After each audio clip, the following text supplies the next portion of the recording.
we just shut the whole place down for 2 weeks. Why not? Yeah, they could too. Yeah. Huh? Yeah, just get you the plane. Yeah, why not?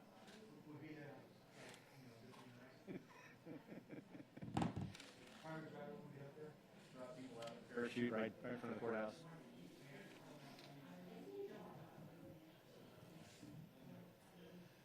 That's the thing about it. Trials sound okay until you realize that everybody gets speed. A copy of the That's when it doesn't sound as nice. temporary seal. They emailed out to me today on the thing that was pending. Was the signature. Which phone did he send that to?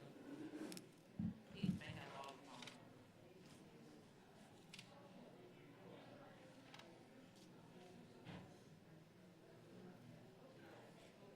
He was on vacation, so he probably didn't answer that.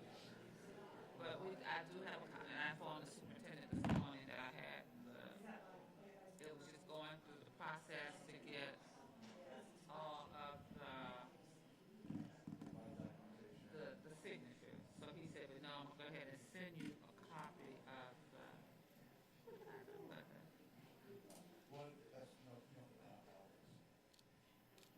No, now I'm concerned with it.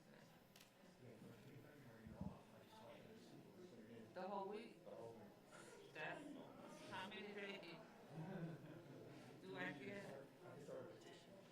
Oh, maybe Vanessa take vacation.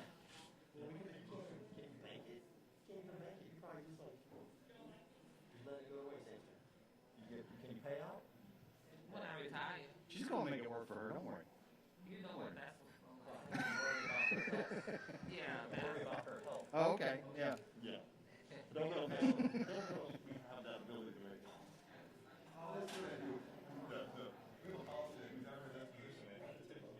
Have to take a week off. Yeah.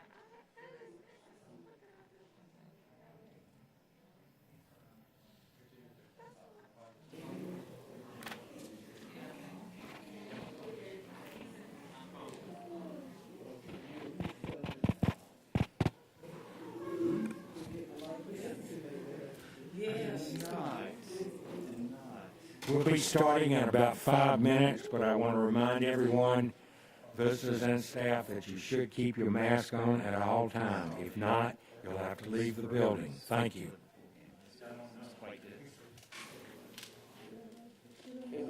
And it was that other one. So I said, is your default.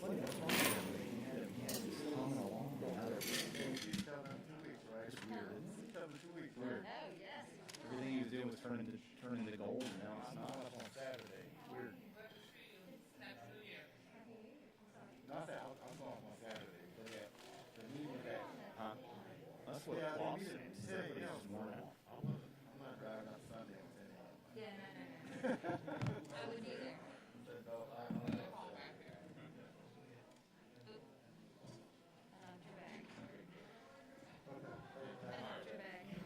Oh, I'm sorry.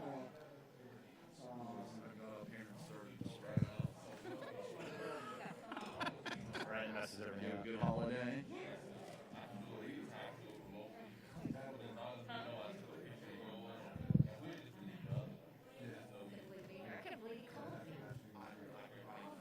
Clear email.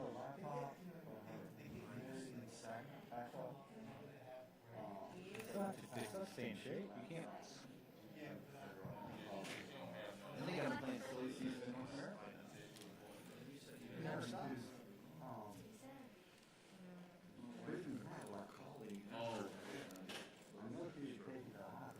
Oh, it's there in the office. I'm just using the wrong name. The parachute you have.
in this building. Masks are required, both staff and visitors. If you cannot comply, then you need to leave now.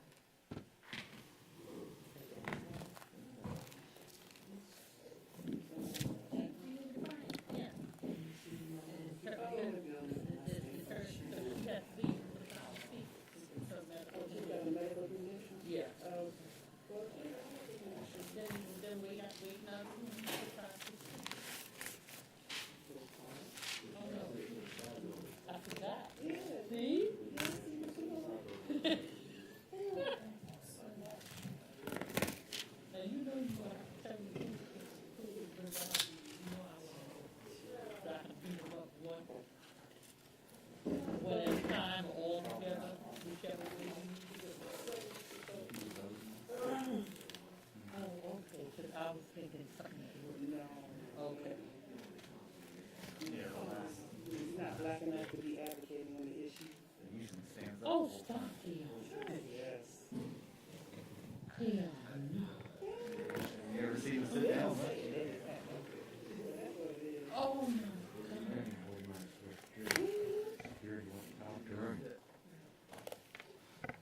if you would kind of put 100 units down, you think I wouldn't have come up with that. Oh my God. Young girl problems.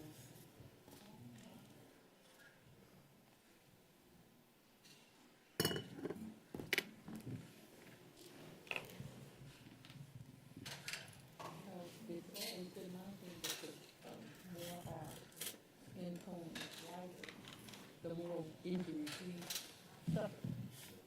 Okay, if you want to think about it. You're okay with this? I'm just like, We're okay with this? ooh, home.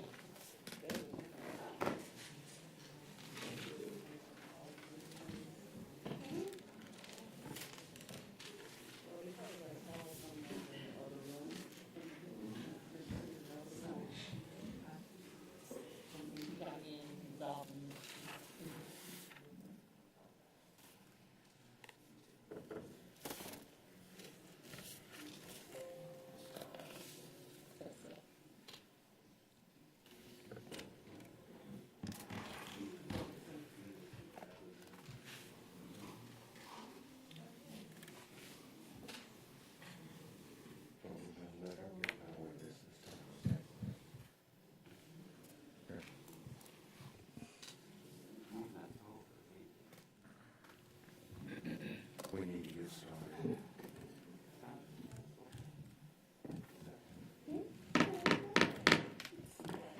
Good afternoon and welcome to the regular board meeting of Savannah Chatham Board of Public Education.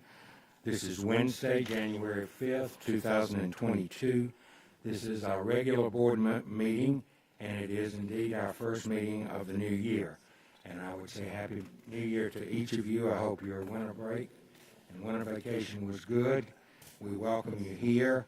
We do have visitors with us today that are here present as they were in December. And I take a special pleasure in welcoming all of you because it's nice to have parents and interested citizens back in the room with us. As we begin today, I would ask Ms. Davis-Brown if indeed this meeting has been posted in accordance with all the state laws. And she assures me that it has, so we've done what we need to do to publicly advertise this meeting. For those of you who are with us today, we also stream this meeting. We have people in person with us, but it will also be being streamed at the same time on our website. And so we welcome you in whatever format or whatever media, social media that you're using to watch us today. As we begin, I would ask that you stand with me. Well, you want to, Ms. White is going to introduce someone to sing and the national anthem, and then we'll also stand for the Pledge of Allegiance.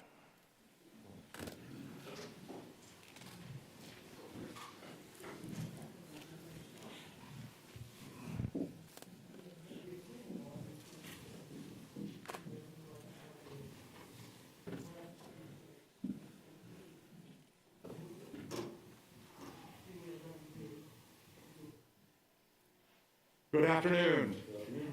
This afternoon for our opening exercises, we have singing the national anthem, Mr. Russell Watkins from Savannah Arts Academy. He is the choral director there. Mr. Watkins has been teaching for 14 years, 9 of those years being at Savannah Arts.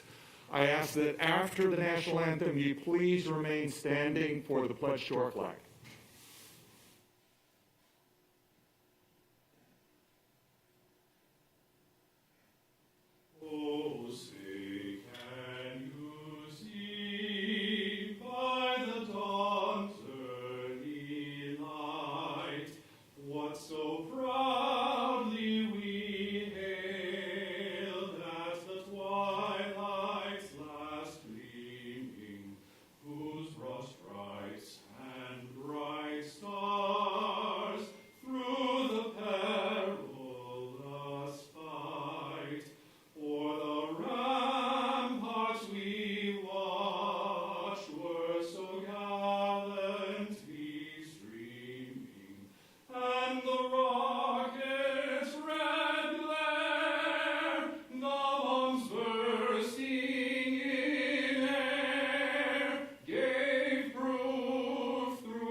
Thank you, sir.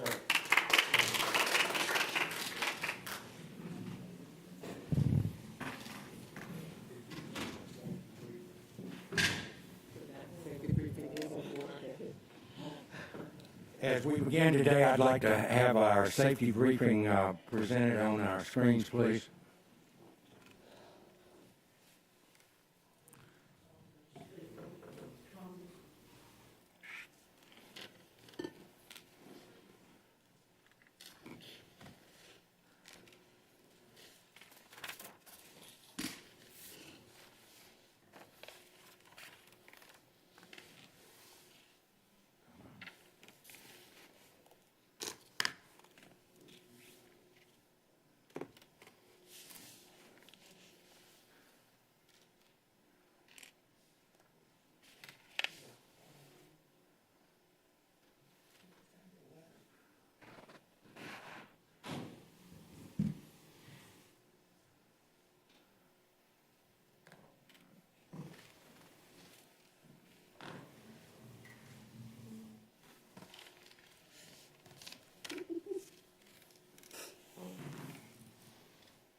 Greetings all.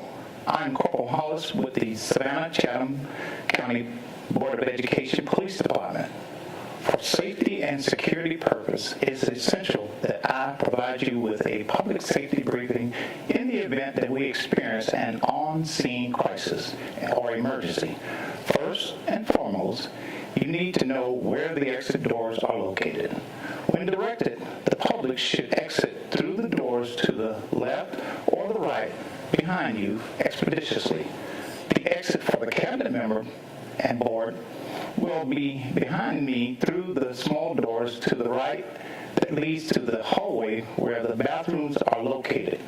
You should exit either the left or the right based on instructions given by campus police. All should go to the assemble area that will be designated by campus police at that time. If 911 need to be called, the responsibility will lie with campus police or designee. Also, if we are in need of an AED prior to arrival of EMS, that will be located on the left side wall adjacent to the exit door. It will be responsibility of campus police to utilize that or designee. Upon the arrival of EMS, it will be the responsibility of campus police or security personnel that are outside at the time to spot and direct them.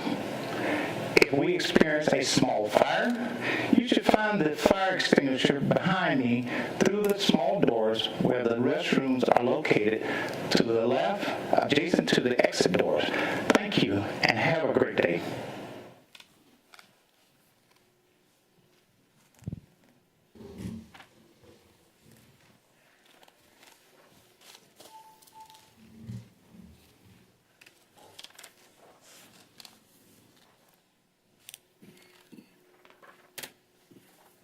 Could I have a motion to approve the agenda from Dr. Howard Hall, please? Thank you, Dr. Buck. I move that the agenda be approved with revisions to items 4.01, 5.03, and 8.15, and add item 9.01, DAS budget process update. You've heard that motion. Is there a second? Second by Dr. Bringman. Any questions or concerns from board members? All in favor of approving the agenda as it has been amended, raise your hands, please. 1, 2, 3, 4, 5, 6, 7, 8. Motion passes 8-0-0. Let the record show that Mr. Catchmar is absent and will be in later. He ended up being called to a meeting, unfortunately. We need to move to amend the approved budget also. Thank you.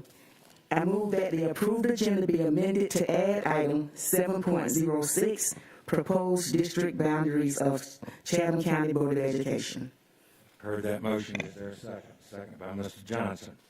Any discussion from board members? All in favor of the addition to the agenda, raise your hands, please. 1, 2, 3, 4, 5, 6, 7, 8. Motion passes 8-0-0. Moving on to announcements, there will be an audit committee meeting on January 20th at 8 a.m. in this room, in this building. I'm also announcing that a letter of intent to open a charter school has been received from the Excel Center Savannah Charter High School, and will be made part of the official records. This is for a new charter school that serves only young people who have not graduated from high school so far. And we must announce that into our record, which I have just done. I don't think there are any other announcements. Moving on, it is customary that we recognize those employees and students who have passed away during the last month since our last meeting. It is always sad to make this announcement, but even sadder when it happens to be a student. Today, I announced that Marion Tashan Robinson, a 9th grade student at Groves High School, died on December 6, 2021. I would ask that you stand with me as we honor this young man.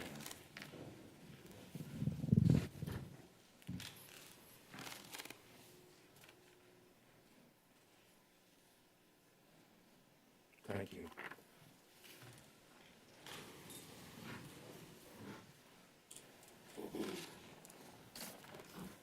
Now, my pleasure to introduce our superintendent, Dr. Ann Levette. Dr. Levette. Thank you, Thank you, President Buck, officers and members of the board. It's my pleasure to wish everyone a happy new year. We are looking forward to a much smoother 2022. And I'll begin my report by introducing you to the December Student of the Month. Our featured student of the month for December is a sophomore at the School of Liberal Studies at Savannah High. His nominator describes our scholar as having an inquisitive nature that looks beyond the standards being presented in the classroom in order to fully understand the content being taught.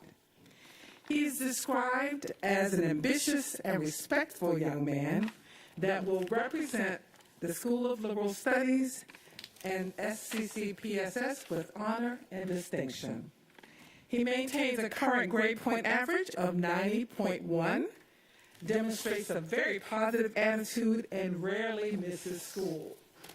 Our honors student also serves on the Chatham County Youth Commission, where he uses his position to advocate for his peers at the School of Liberal Studies at Savannah High and throughout our community. In addition, our student has a part-time job at Zaxby's, where he is known for his ready smile and his willingness to work hard. And we have probably met him on more than one occasion. We are very proud that our student of the month will be taking home several gifts from our community partners, the Savannah Schools Federal Credit Union and Members First Federal Credit Union. Additionally, he will receive a one-topping small pizza certificate donated by our partner Donato's Pizza. He will receive a sweet treat from I think it's Savannah Candy Kitchen, yes, which we will all talk with him about. And his class will receive his choice and receive copies of his favorite book, which will be provided by our partner E. Shaver Booksellers. And finally, he will take home a portrait by Upscale Photography, which is provided by Savannah Chatham County Public Schools. I am proud to announce that the Superintendent Student of the Month for December is Aiden Wigfall. We wish to congratulate Aiden.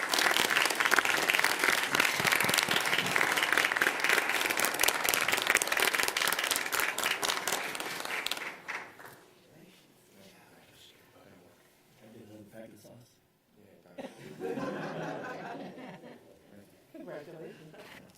Thank you so much.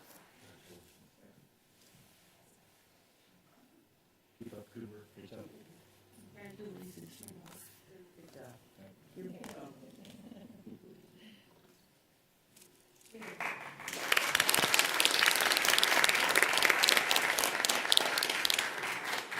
I'd like to again offer congratulations to Aiden, his family, and the faculty and staff of the School of Liberal Studies at Savannah High.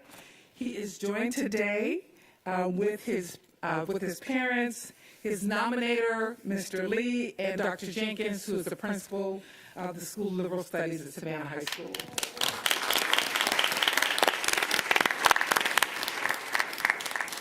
We'd like to thank Aiden for his great representation of our scholars of Savannah Chatham County Public Schools. We wish him the best in his future endeavors. We look forward to seeing him again here in the Horseshoe, and we also thank his family and his school family for being here with us today. Thank you so much for coming.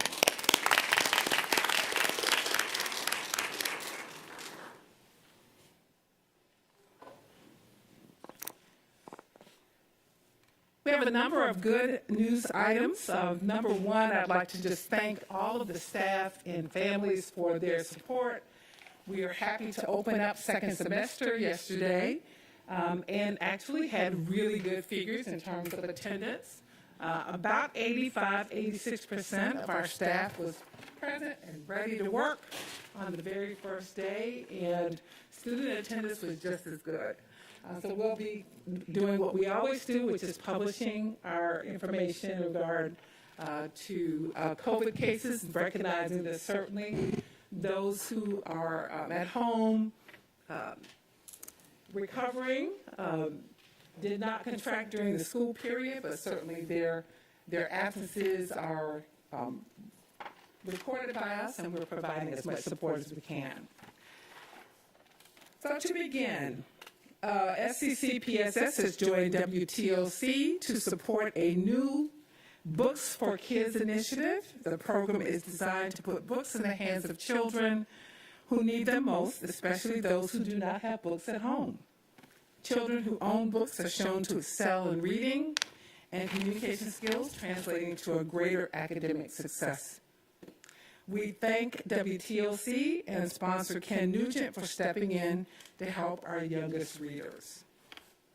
Our good friend and long-term partner, International Paper, recently donated literacy kits to the students at Garden City Elementary. In addition, they conducted a coat drive among their employees for Operation Warm Coat for their partner school, Garden City. We thank International Paper for their continued support of our schools. Both White Bluff Elementary School and Windsor Forest Elementary School were selected as Shoes from the Heart, an event partner, the first schools in Georgia to do so. Shoes from the Heart is a Missouri-based organization that believes in making a difference in the lives of those who've been affected by unforeseen circumstances. 50 students from each school received a new pair of tennis shoes. Dual enrollment in Georgia is a phenomenal opportunity for high school students to take college-level courses, recognizing that recent changes for dual enrollment state funding have limited the number of courses that students can take. Georgia Southern and Savannah-Chatham County Public Schools have developed a special scholarship opportunity to facilitate dual enrollment opportunities beyond the state-funded 30 credit hours for the select students from Savannah-Chatham County Public Schools. We'd like to take a moment and thank Georgia Southern for their partnership and their continued support of our efforts to support those students who wish to go above and beyond in dual enrollment. We'd like to offer a big Savannah-Chatham County Public Schools shout out to our SELA and high school science teacher, Jenny Lee Ennis. She is a longtime educator in our district. She was honored with the Labster STEM Excellence in Teaching Award. Ms. Ennis is only one of 10 award recipients nationwide. Recipients were recognized for their passion for teaching, advancement of experiential learning, creativity in curriculum design, innovation in instruction, and commitment to student success. Additionally, Ms. Ennis participated in a high school panel discussion about reversing learning loss at the Labster Connected Conference in November. Ms. Ennis, who I'm thinking is listening, thank you so much for all you do for our SELA students, and a much-deserved huge congratulations to you. Our students and staff at Coastal Middle School were busy during the holiday season in a student council-led initiative. The school collected 973 pounds of food during a recent food drive. The food collected will provide 811 meals to those in need in our community. Students and staff also collected donations for happy bags for the homeless. Special thanks to the entire team at Coastal Middle School for your outreach efforts and for your continued connection to our community. Our very own Sherry Dennis, Georgia Teacher of the Year, who is with us today, delivered the commencement address at the Georgia Southern University Fall Commencement Exercises. Her message to her fellow Eagles was simple and heartfelt. Go out into the world with your eyes and your hearts wide open. Go out into the world and make something beautiful. It starts with something so very simple, something so very possible that is within your reach. Just being kind. We appreciate always the representation of Mrs. Dennis and the work that she does, and her continued representation of our school and all the educators in the state of Georgia. Thank you, Mrs. Dennis. Now I'm going to take over the podium for a moment, Madam Superintendent. We are honored and fortunate to have a dynamic and innovative superintendent who leads through effective communication practices and demonstrates a commitment to every child and every staff member across our district. It's with this in mind that Dr. Levette has recently been recognized by the National School Public Relations Association through a program that recognizes just 25 school district leaders across the nation each year. NSPRA seeks to identify superintendents who demonstrate dynamic, fast-paced leadership with strong communication at its core. We are excited to announce that Dr. Ann Levette is a 2021 Superintendent to Watch award recipient and has been recognized by the National School Public Relations Association. Thank you, Dr. Levette.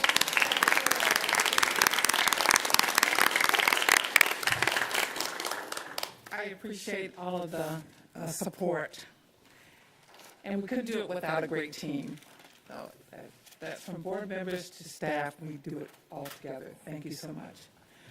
One final announcement: we've received lots of questions about our annual event, our 2022 Student Success Expo and STEM Festival.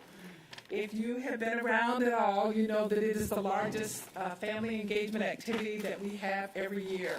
And based on current public health conditions, we will not be able to have that event in person this year, to our chagrin. However, with always having safety first, we will be announcing shortly the way that we will engage our parents during this time period. And so I want to thank the staff for the work that they've done. We have been able to pivot throughout the pandemic. Last year we had a virtual STEM festival. We did very, very well with that, and so we will communicate through our schools over the next few days how that STEM festival will take place this year, but it will not be an in-person event. But we do hope that conditions will allow us to engage in some other ways over the next few months. You know, every year we also have our books, blankets, and family fun event, which is outside, and we hope that we will be able to do that this year. But thank you to the staff and to the families for their understanding of our need to put safety first. Thank you again for your support. We look forward to a great second semester. Thank you very much. We do have an operational update that should be pretty brief. I think you have seen this already. Just for the record, and I think my op-ed in the Savannah Morning News and all of my correspondence to families and staff indicates that the goal remains that we will maintain a safe, healthy learning environment so that all schools will remain open 5 days a week. I think we've done pretty well first semester. We learned a lot of lessons, and that continues to be our goal. And we expect to do that not only for second semester, but for beyond this time. As you see on the screen here, those tested layered mitigation strategies, we continue to require face masks. We continue to use PPE. Our cleanliness and sanitation practices are still in place. Our social distancing where possible.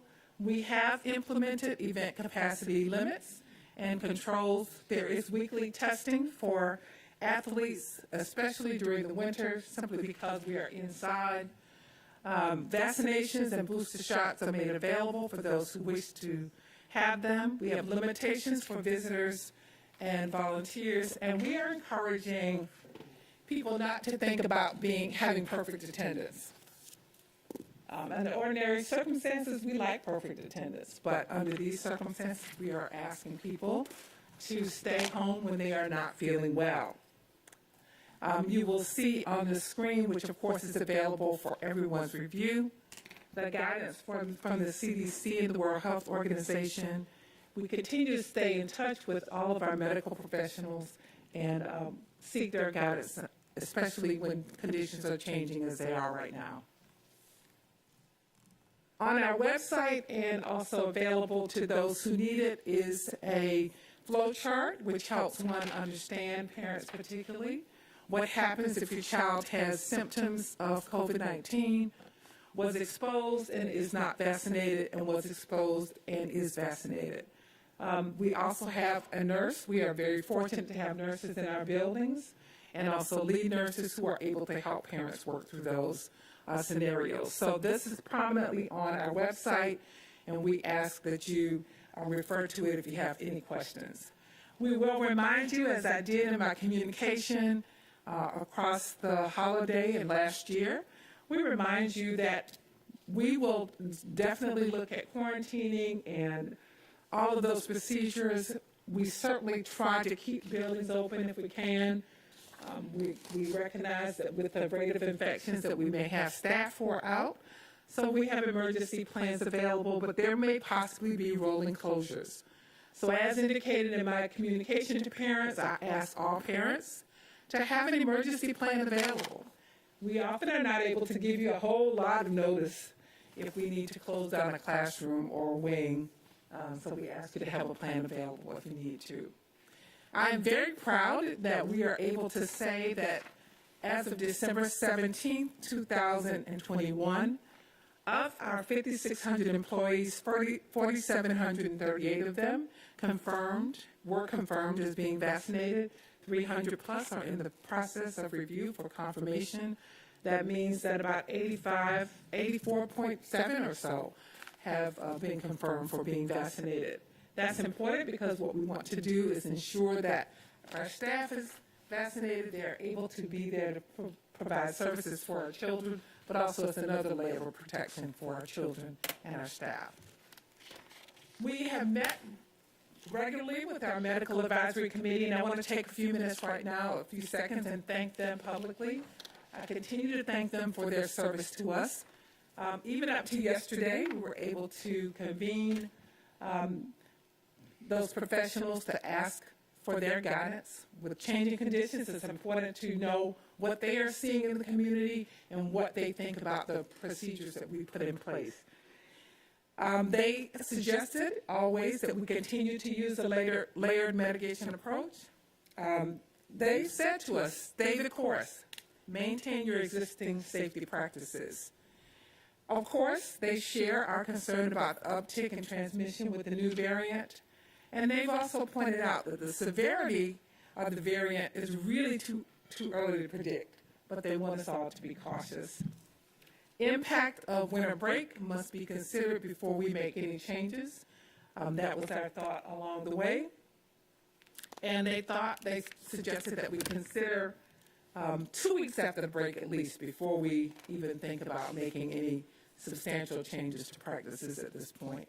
And as always, vaccination is critical, and those who can should consider that and encourage boosters as well.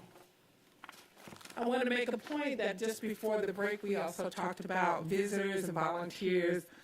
So people are so eager to get back to March 12th, I'll say, or March 11th of 2020, and we want to get back there too. But we also want to make sure that we are being as safe as possible. And I do want to point out that we not only listen to families, but we also listen to staff. They're the people. It's a joint process. So it's staff and it's also students and families that we are concerned about. So we're looking at visitors and volunteers across the district, events and athletics capacity. I've gotten several calls. We need more seats. We need more of this. We need more of that. What we are finding is our approach to capacity limits are very common, especially because we have indoor sports.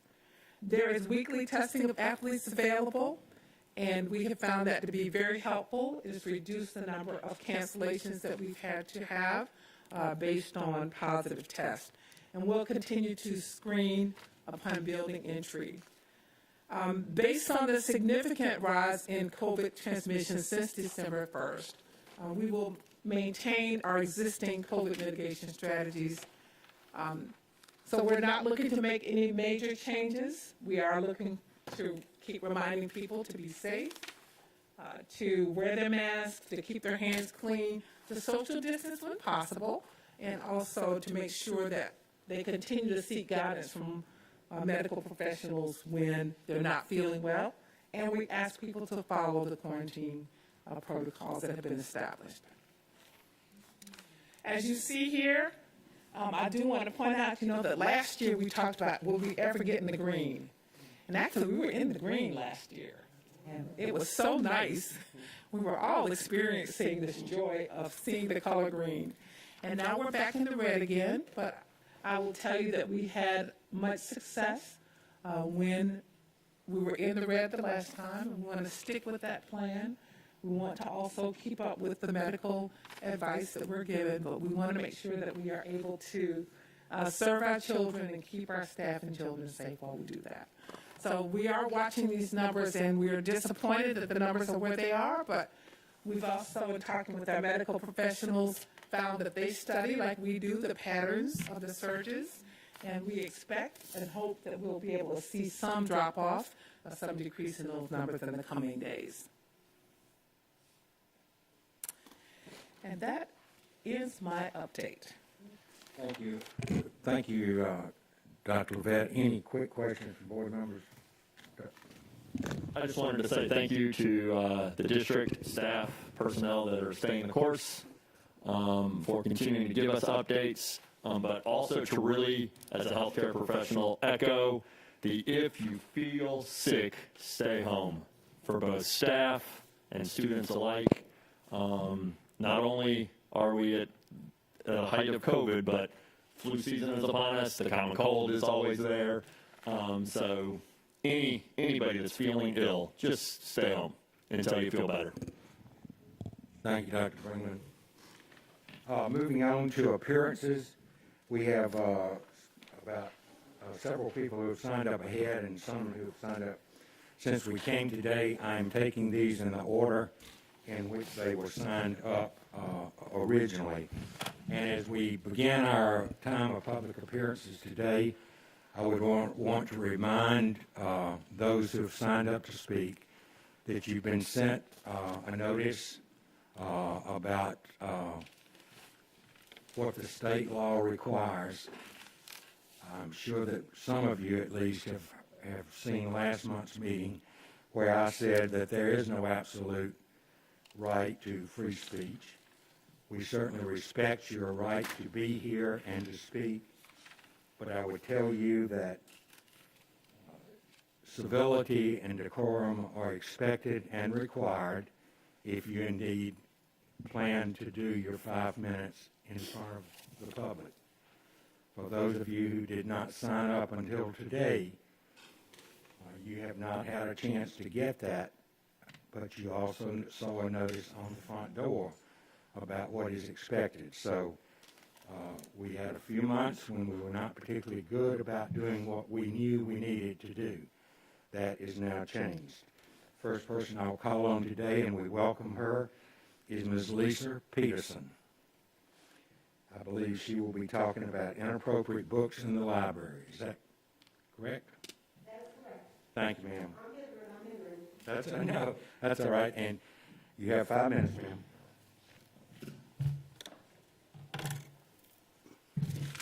Good afternoon. Do I have to keep this mask on?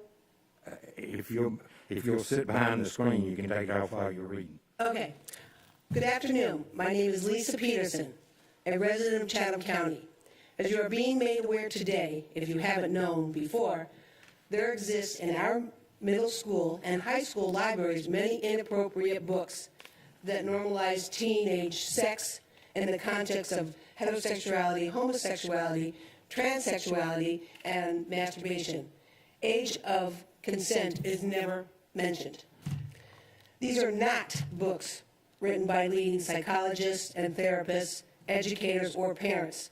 This is the reality facing our children as they navigate the minefields of predators and pornographers who infiltrate the once sanctified space known as the school library. I would like to read an excerpt from one of these books, Beyond Magenta by Susan Cullen, which is currently housed at Islands, Jenkins, New Hampstead, Grove, and Windsor. I am reading as the books are written that are in these libraries. I quote, "I was sexually mature. What I mean, sexually mature, is that I knew about sex. From 6 up, I used to kiss other guys in my neighborhood, make out with them, and perform oral sex on them. I liked it. I used to love oral and touch their you-know-whats. We were really young, but that's what we did. I was making out with girls, too. I used to love making out with girls because everyone thought I was so cool. Everybody was encouraging me. Look, Frank's not gay. He's making out with a girl. They wanted to know how the hell I learned to kiss like that. I don't know how I learned. It was pretty weird. Guys used to hit on me, perverts, pedophiles. I'd see guys giving me the look, and it kind of creeped me out. They would touch themselves, saying, "Come here, sweetie." Something told me not to go. I ran away. I ran to where there were a lot of people, unquote. This is another quote from the same book. Around the time I turned 5, some guy on the street said, "Yo, you're not supposed to be wearing those clothes." Why not? I always got defensive about this because everyone was always telling me. Because you have a dick. Well, what's a dick? I didn't know what it was. Boys have dicks and girls have pussies. What's a pussy? A vagina. Vagina? I didn't even know how to say the word. No, vagina. Oh, okay. Then he said, "So, you're not a girl, you have a dick." Well, what's a dick? That thing you have between your legs. And I'm like, well, I thought everyone has that. No, not everyone has that. I thought the man was crazy, end quote. I remember a time when we used to have our parents' permission to participate in what was called sex ed, the scientific version, where boys and girls were separated. Now our children have access to graphic sexual material without parental consent that has no scientific foundation. Restore the dignity and protect our children that they deserve. Do not sacrifice them to the gods of hedonism and provision that want to rob them of their brief time as innocence.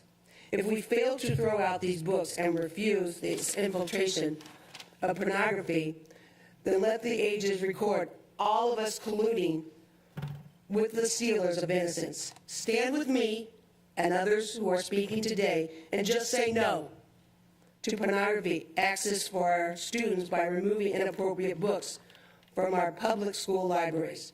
I thank you kindly for listening to my speech, and I hope you take this topic as seriously as you do concerning COVID. Thank you. Thank you, Ms. Peterson. Next, Ms. Cheryl Gay.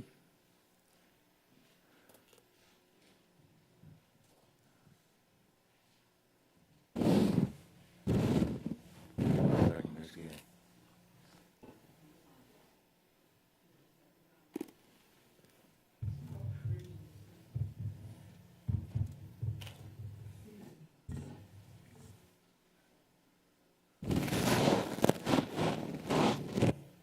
Thank you, ma'am.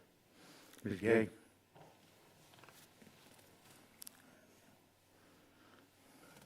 My name is Cheryl Gay. I'm a lifelong Chatham County resident. I'm a graduate of Jenkins High School and Armstrong, when it was Armstrong State College. I've been following this book controversy for the past few months. When I would hear about them in other states, I was sure those books weren't here. But as you can hear from the previous reader, they are here, and there are books that are even worse than some of the ones we read about in other systems. Dr. Buck, I commend and support your decision to bring civility to these meetings and no profanity. That's a reasonable approach for adults and children. In 2017, our city council took a stand for civility when an alderman was formally censured for calling an adult female reporter the C word. I can't say that word. I think y'all know what I'm talking about. But yeah, there are books in our media centers that include the C word and the P word. And we can't encourage students to read books that are full of the worst profanity and demeaning sexual representations of men and women, and then act shocked when these students internalize that and it becomes who they are. You are what you read. So I'm going to read a couple of passages, and you need to know that I'm just picking a few, but these aren't just cherry picked like the one bad section of a book. I could spend 15 or 20 minutes just from this one book of things, and I'm going to spell the words. I can't say them. They leave the room complaining about how stupid I am. As soon as they're out of the door, Marisol shoves me away from her bed. Disgusting puta. That's actually a Spanish profanity. So we're teaching profanity in other languages. You smell like P-U-S-S-Y through your holy panties. Another section from Allegedly by Tiffany Jackson. What the F-U-C-K is taking so damn long, the girl's mother groans. I can't believe this F-U-C-K-I-N-G-S-H-I-T. And you go and F-U-C-K him again. Allegedly is found at Beach, Islands, New Hampstead, Savannah Arts, Savannah High, Johnston, Windsor, and Tompkins. And there's one other book I want to talk about. It's Genderqueer by Maya Kobabe. It's only found at Islands Islands High School. It's a graphic novel, which means it's drawings. But it has multiple drawings that depict one male giving oral sex to another male. And it shows it totally completely like it would be. There's pictures of masturbation. There's dialogue debating the merits of various types of pornography. Amazon describes genderqueer as erotic gay fan fiction. And this is some dialogue that's under one of the drawings of a boy masturbating. Memorably, I got off once while driving just by rubbing the front of my jeans and imagining getting a blowjob. This school system is betraying parents' trust when books like this are allowed to be in the school system. There need to be safeguards and procedures so that these books are not only removed but don't come back into the system. These books are outrageous. Thank you for your time. Thank you, Ms. Gay.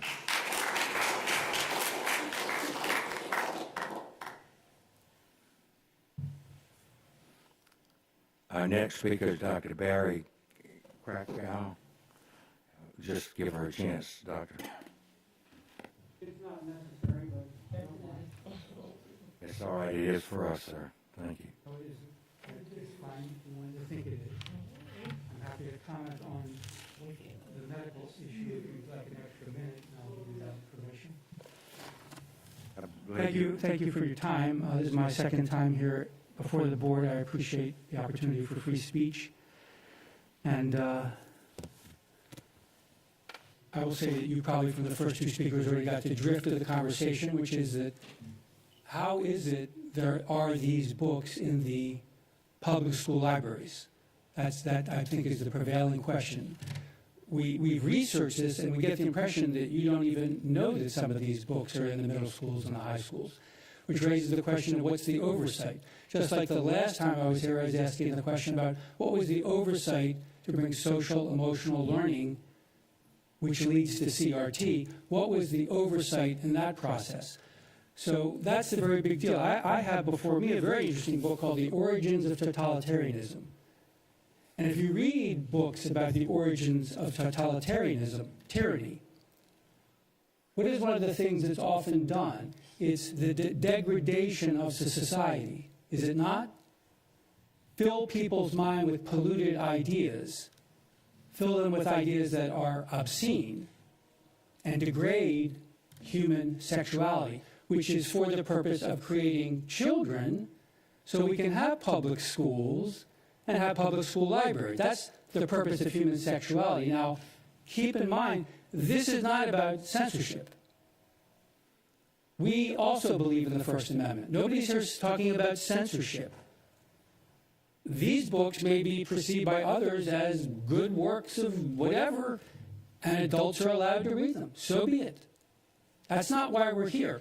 Why is this being put in access to these children and adolescents? Ask yourselves the question. You all have children, grandchildren, nieces, and nephews.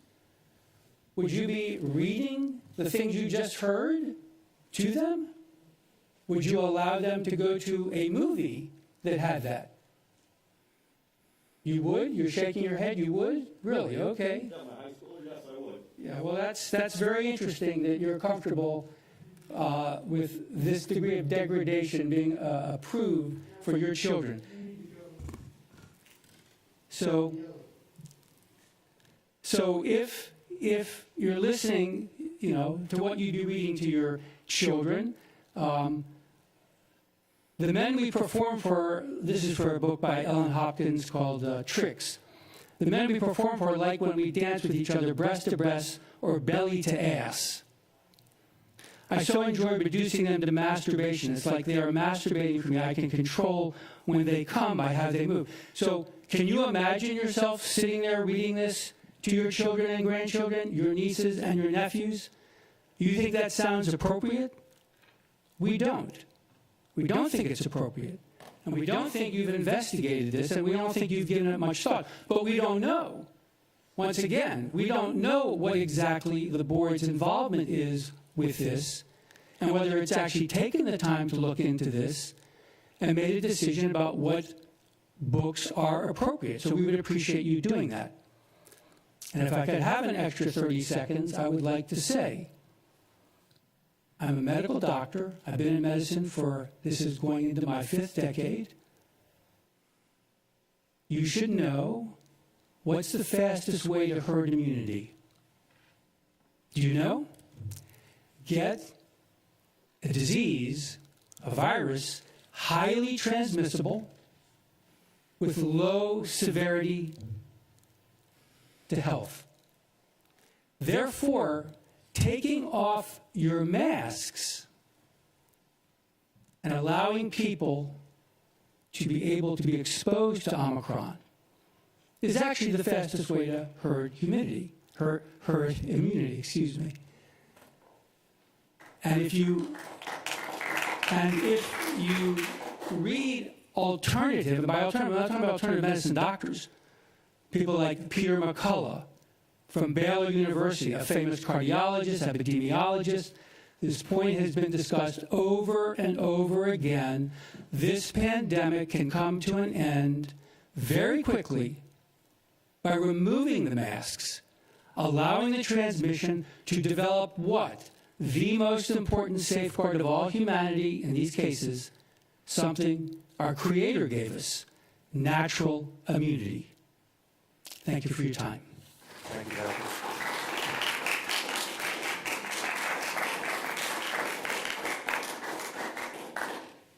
Our next speaker is Ms. Majeroni.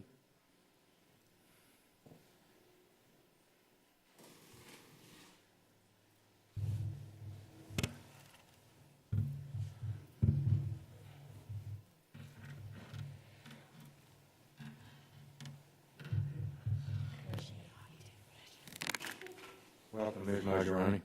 Thank you. I am Beth Majeroni, presenting as a retired reading specialist, reading recovery teacher of 12 years with a master's in reading education and a reading recovery certification from Ohio State University. I worked primarily with students from underserved neighborhoods. Learning to read is the #1 survival skill for all students, but especially important survival skill for those underserved children, to transport them out of their current circumstances and model for them how to find and use their gifts.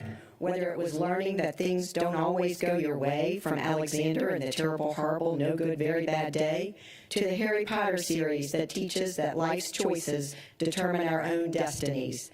The characters model for us how to grapple with our past circumstances and have hope in spite of it. Unfortunately, in today's middle and high school libraries, and yes, even in Savannah, Chatham County, instead of finding role models in books, students are frequently finding a normalization of teenage sex without the age of consent ever being mentioned. Sexual assault is even glorified in some cases. In addition to sex, these books normalize suicide, drugs, cutting, prostitution, rape, incest, hatred, porn, abuse, and the debasement of women. They also suggest that all children must make gender choices sooner than later, and all of this before their prefrontal cortex or their rational brain is fully developed, which usually happens around age 18. Consider the message that this passage from Felix Ever After by Case and Callender sends to students at Islands, Jenkins, Groves, Savannah Arts, Savannah High, and Johnson who choose to read this book. I quote from a girl character: It wasn't until I was 12, almost 5 years ago now, that I read this book that had a trans character in it, I Am Jay by Chris Beam. Reading about Jay, it was like, I don't know, not only did a light bulb go off in me, but the sun itself came out from behind these eternal clouds, and everything inside me blazed with the realization, I'm a guy, unquote. To be clear, consenting adults, and the pivotal word is adults, should have the freedom to choose their sexual practice, gender identification, and be respected under the law. However, a passage like I just read paints the heavy gravity decision about gender choice to be as benign as choosing a college, and paints it as an appropriate decision to make at age 12 without professional counseling or before many have even gone through puberty. Did you know that Islands High houses one of the most egregious examples of pornography, entitled Genderqueer, and pictures cartoons of young boys giving oral sex? I include that in your packet. I'll leave today as an example. I also include in your packet a list of the research our team has done with the electronic card catalog that my open records request generated, identifying the books we have found in each middle and high school library. Please note, I'm sure there are many more book titles we've missed. We didn't have a password to search the Galileo virtual library system, but it's been noted by an expert, Noelle Kahayan, a sex ed teacher and director of ProtectStudentHealthGeorgia.com, that within 5 clicks of Galileo, graphic sexuality is currently available to those 11 and up due to the lack of filters in place in Georgia. I include the link for her recent interview in your packet. Noelle also makes us aware that Georgia Code, while making it illegal for anyone to share obscenity with underage/minor children, includes 2 loopholes that exclude school and public libraries from this law. Where is the bill that rights this wrong with school libraries? I will close with 2 of our many examples, one heterosexual and one homosexual. Caution, extremely graphic language in both. From Monday's Not Coming by Tiffany Jackson, housed in Beach, Islands, Jenkins, Savannah High, Johnson, and Windsor Forest. I quote, "Me and Mundy, we did do something." He took a deep breath. "She sucked my D-I-C-K. I didn't really want it to happen. It just kinda did." Her top lip curled up. "Wait a minute. Is that what was really going on? She did your homework, and you ate her COOCHIE? Is that why you crying? 'Cause Monday's not around to do your homework no more?" Unquote. From the book All Boys Aren't Blue by George Johnson, that is housed in Islands, Jenkins, Savannah High, and 2 middle schools, Coastal and LSK8, he reached his hand down and pulled out my D-I-C-K. He quickly went to giving me HEAD. I just sat back and enjoyed it, as I could tell he was too. He didn't know I was a virgin, and I did my best to act dominant like my favorite porn star. Unquote. In this time of division on so many issues, and now armed with this information, I challenge all parents, school board members, and school personnel to join me and others today and unite to protect our children from pornography by purging our school libraries of inappropriate books. If not you, then who? In addition, I challenge all politicians to have the courage to stand up to the school lobbyists, and yes, there are school lobbyists, and pass a bill to close the loophole of school libraries as it relates to obscenity. If not you, then who? Thank you very much. Thank you, ma'am.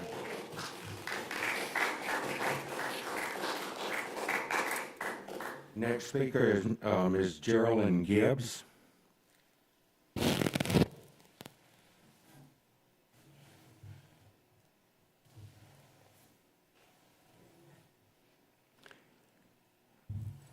Welcome, Ms. Gibbs.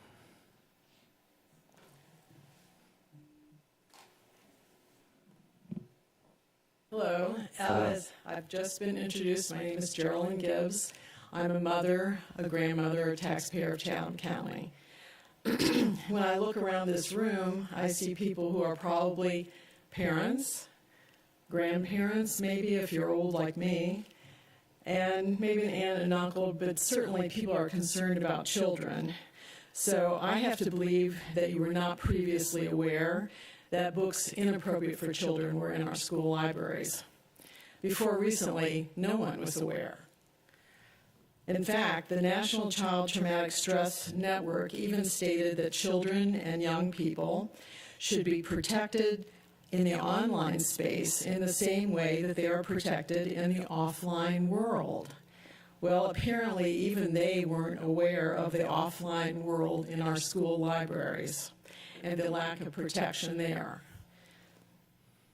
Everyone from psychologists to the American Bar Association directs our attention and their warnings about sexual content to the internet, not to our hallowed schools. Ignorant as they all were or have been of the content of our libraries, they are all very aware of the harm that sexually explicit contact, hatred, and swear words pose for our children. It is believed that early exposure to sexual content may have a profound effect on children's values, attitudes, and behaviors. The American Bar Association warns that exposure to sexual content can compromise a young person's ability to establish and maintain healthy, intimate relationships. And the research is just beginning to assess the potential damage. So the goal here isn't to avoid the subject, and I think that you, sir, probably address with your children very specifically these issues about sex and relationships, and they get it from their most trusted source, you, their parents, their grandparents, that individual in their lives who's concerned about them and their personal interest, and they're looking out for their personal interest. So that's where we want them to learn this, not from Sherman Alexie, who wrote the absolutely true diary of a part-time Indian. This book contains sexual language and content, X-rated drawings, and hatred for white people. And I'm going to say these words. I hope you don't kick me out, but they're in the book. The nigger word, the fuck word, the dick word are used over and over again. I'm sure you don't like hearing these words, and I don't like saying them. But these are the words, the content, the drawings that our children are exposed to. And even worse, think about this. These children must think that the adults around them approve of this language, this behavior, this explicitness and sexuality. It's being normalized for them. The National Child Traumatic Stress Network counsels parents on how important it is to give clear, positive messages about modesty, boundaries, and privacy. And children need these messages as they move through childhood, even through high school. Meanwhile, Alexie is singing the praises of naked women and masturbating and boasting how incredibly good he is at it from the pages of his book. I have the pages here, and I could read them if you want me to. I don't want to, but if you think it's important, I will. Think it's important? Yeah. Thank you. I will say that at one point he talks about the curves of girls and the curvier curves of women on the pages where he goes hormonal. What's a grown man doing talking about the curves of girls? And what girls anyway? The girls in high school or middle school who are reading this book? How creepy is that? What are they supposed to do? See themselves reflected on these pages? This is a disturbing book written by a disturbed individual. Alexie has his own sexual demons. He was credibly charged with sexual harassment by 20 women a few years ago, all of them authors. His awards were rescinded, his books removed from various lists and bookstores.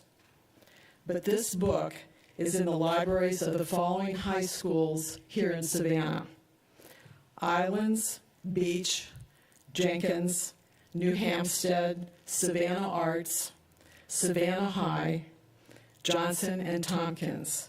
It is also in the libraries of 2 middle schools, Coastal and Mercer.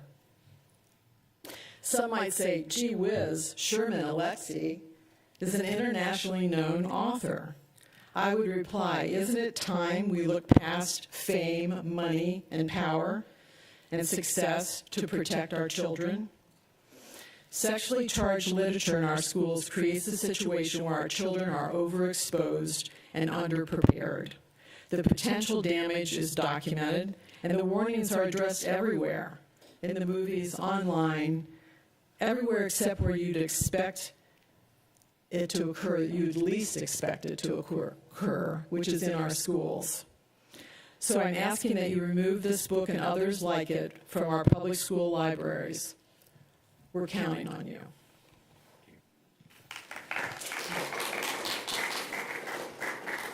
Thank you, Ms. Gibbs. Next speaker is Ms. Brooks, Ms. Frankie Brooks. Dr. Buck, I had a packet for you all that has all the information I referred to. Thank you, ma'am.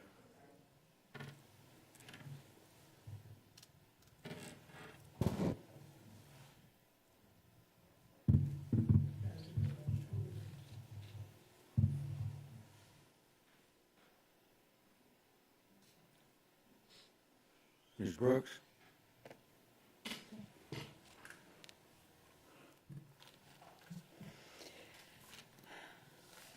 Hello, thank you for allowing me to speak today. My name is Frankie Brooks, and I'm a follower of Jesus and a parent of 2 teenagers in the Savannah-Chatham County School District.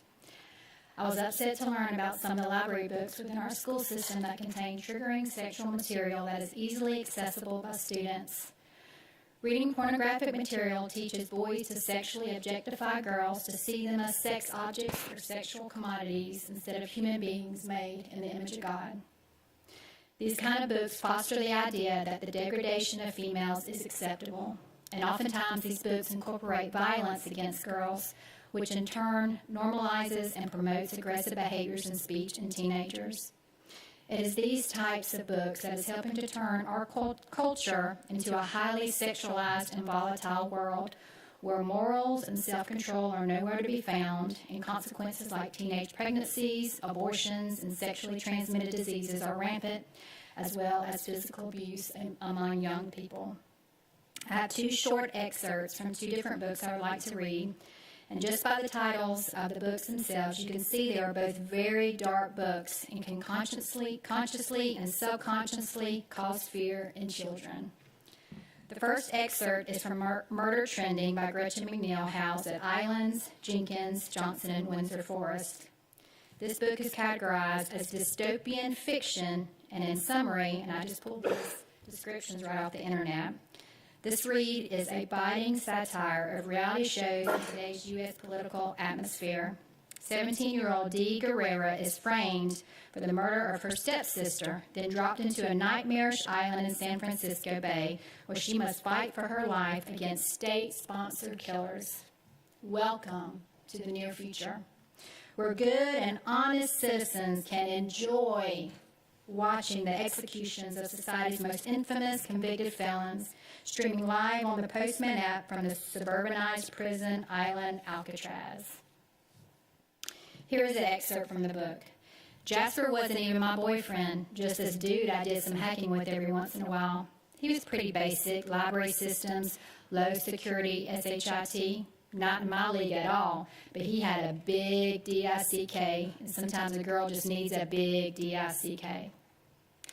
Applying the Motion Picture Association of America rating guidelines to this book, Murder Trending is rated R for language and sexual language. The second excerpt is from a book titled Monday's Not Coming from Tiffany Jackson, which Beth Mazzaroni also read an excerpt from.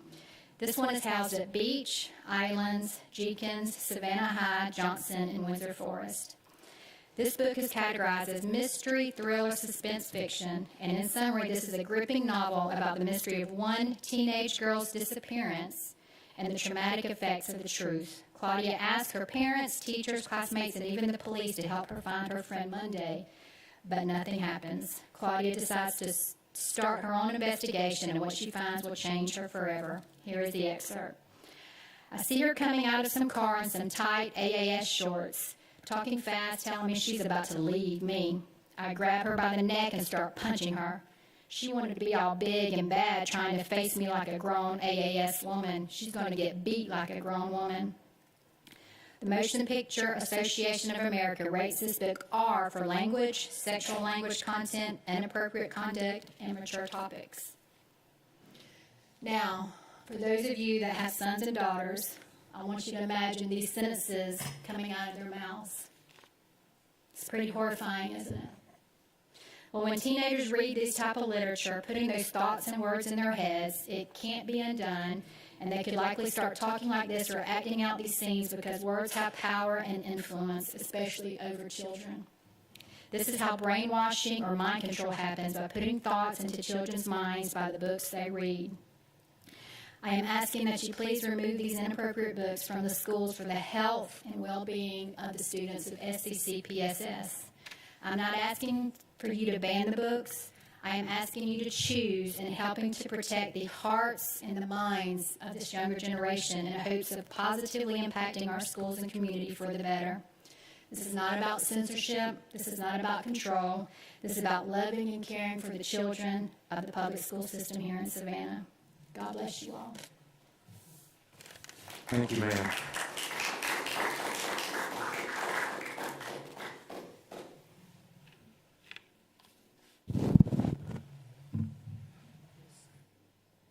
Our next speaker is Mr. Robine.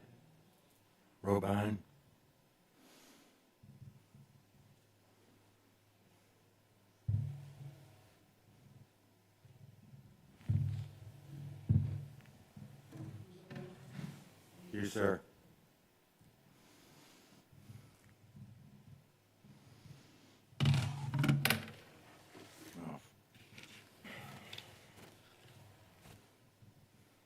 My name is Pete Robine, R-O-B-Y-N. I'm a tax-paying resident of Savannah, Georgia. I'm the son of a World War II vet. I'm a historian. I'm a patriot. I'm a Christian. The Savannah-Chatham County public school system needs to be dissolved. It is too big, too expensive, too wasteful. You're out of touch with parents. You dispense sexual deviancy. You promote SEL, lie to us about the CRT. Your high-handed, autocratic, and arrogant approach to education does not work.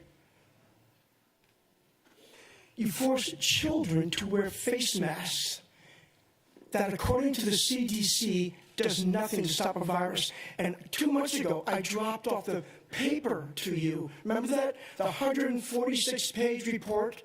Remember that? Mm-hmm. In November. I was working in December. I couldn't be here, but I'm here now. I gave you this thick a report because obviously you hadn't read the emails. I personally believe that your requirement to force children to wear masks is nothing to do with public safety, and I think you know it. It is the political left in this country and their ardent desire to raise up a generation of subservient, obedient robots rather than free-thinking, critical thinking, freedom-loving Americans. That's what this is about. No joke. You're trying to create in these children a mindset that you are to be subservient to the government and you are to obey, no questions asked, and don't think for yourself. That's what your face mask on children is about. And we know it. The current system needs to be dissolved and replaced with 10 mini school systems, one in each district, each independent of each other. This will create a sense of community in school districts. Parents and teachers and administrators will become closer, have a closer line of communication. This will be beneficial for the schools, for the children mainly. When in a small setting, parents and administrators could get closer together, better communication, education would improve, children would see their parents getting involved in the school system. Those mini school districts would then be able to compete educationally, the same way sports teams compete on the athletic fields, basketball courts. Students can compete intellectually between different districts. When the final days of this disgraceful, you guys are disgraceful. You heard these ladies. You guys are disgraceful. The final days of this board should set up a fund. The building at Bull and Oglethorpe, your current headquarters, should be sold, and other assets sold, put into a fund, which would be worth $7 million by the end of the year. The first $1 million should be divided equally as a bonus to the police, firemen, and first responders. The remainder should be divided equally amongst the property taxpayers from whom the money came. You guys should go away. You have failed us. You're a disgrace. You continue to wear a mask. It's a charade. Cleaning off this is theater. You wasted a half an hour of our time talking about the COVID is dead. It no longer exists. The COVID that was unleashed on the world by the Chinese Communist Party is gone. You should know this. How is that you do not know this? How do you not know this? And the Omicron has not killed a single person worldwide. In fact, when it's a benefit, it puts in everybody who gets it, you get natural immunities which prevent you from getting further diseases and viruses. Why do you not know this? You're unbelievable. Unbelievable. Pornography in the schools, face masks, child abuse is what this is about. This whole thing should be dissolved, and we should have 10 new mini-school districts in Chatham County, and we will be the example for the entire country. And this stupid mask. Thank you, sir. Put your mask back on now that you leave, please.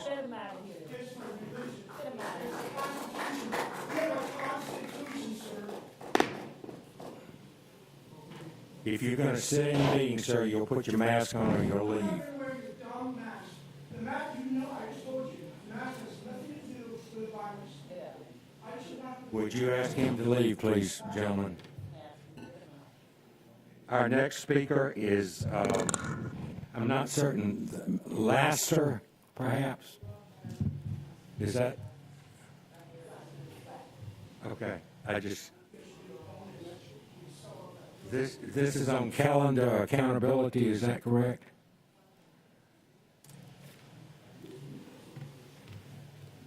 Good afternoon, Dr. Buck and the board. I spoke before the board several months ago when we moved to Savannah, and I'm happy to be here with you again today. Can you give us your name again, please, ma'am? Yes, it's Virginia Lastner, Lastner. Thank you, ma'am. Thank you. I'm here today to speak about your calendar and also an acronym I'm just going to call ACT, Accountability, Communication, and Transparency. But firstly, with regards to your calendar for the upcoming 22-23 school year. In my introduction a couple of months ago, I mentioned I've spent 20 years serving both on private and public school boards. I have a lot of experience in finance, 30-year professional. And I found during that time that it is incredibly important to involve the community in the discussion of a budget long before one would get to a May discussion of the millage rate. I notice here on the proposed calendar that here in Savannah, we would not be meeting in the evening until May 18th, which by that time, in my experience, most budgets are pretty well baked. And I would ask that the board consider a situation whereby the board chair of the finance function, along with the liaisons from the administration, conduct 1 or 2 budget workshops, preferably in the evening, preferably at a location that's much more accessible to many of our parents, perhaps in the auditorium of one of our larger high schools, wherein we go through the budget. Parents and taxpayers are very concerned about the year that our children went through remote learning, very concerned about the percentage of our students that are functioning at or above the grade level in language arts, math, and sciences. They want to know where the money is going in terms of helping us to backfill for that very difficult year. And I do know that the administration and the teaching staff across the district has worked very hard, but there's much more to do. These parents are looking for assistance before, during, and after school. They want to see the money in the classroom. They challenged me when we look at relatively flat enrollment over the past decade, and I know I'm making a broad brush, so bear with me, but relatively flat enrollment and our spend, both inflation adjusted and gross, is almost 50% higher. Where's that money going? We need to make sure the taxpayers and, importantly, the parents understand the priorities of the board and what actions are being taken under the board principles to make sure that we're spending the money in the most efficient way to bring all of our students up to grade. Just very quickly, one of the guiding principles of this board, number 2, the academic achievement of students will be at a level that will enable them upon graduation from high school to enter the college or workforce fully prepared to be successful without the need of remediation.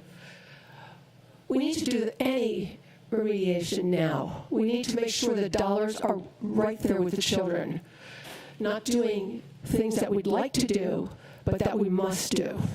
And so I encourage you to do these budget workshops early in the year so that you can hear the parents' concerns, so that taxpayers who have experience in these matters can have an opportunity to share with you in a civil and constructive manner. And the last thing, so that's all about the calendar, but I do hope that you think about that.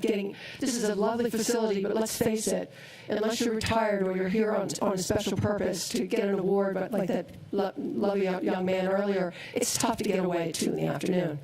Let's get out there and have these workshops when folks can hear you and hear your story and hear the good things that are being done. But lastly, very quickly, in following this school board over the last 9 months, many points are raised during these public sessions, during the public comment section of your meeting. I think it might be helpful for you to consider having an extra tab on your board page where these questions or concerns are documented, and then the board and the administration have an opportunity to log their response to these concerns on 2 points. Number 1, it closes the circle. It answers the question. And number 2, hopefully over the years you won't have duplication of effort. And again, on that ACT, accountability, communication, transparency, I think it would serve that purpose to get both sides documented and have that historical record. Thank you so much. Thank you very much, ma'am, for your interest. I appreciate it. Next is Broderick. I believe it's Deb Broderick. Oh, that's not right, obviously.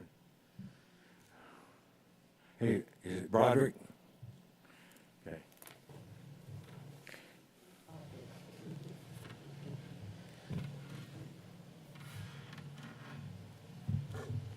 Thank you.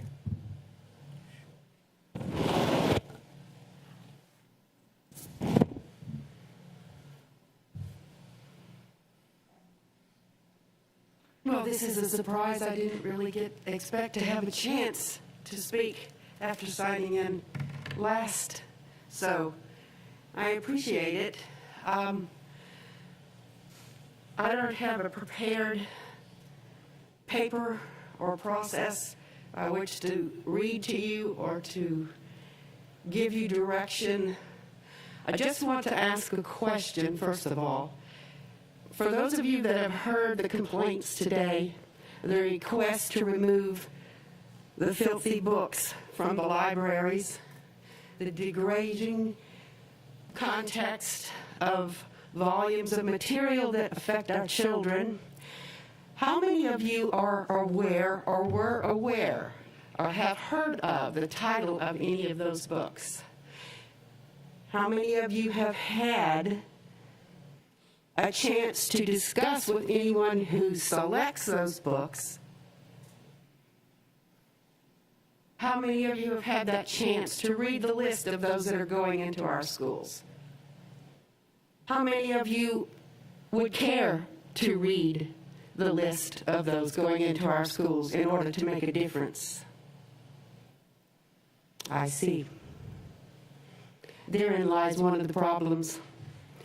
Secondly, I've heard a lot of minutes on COVID protection, et cetera.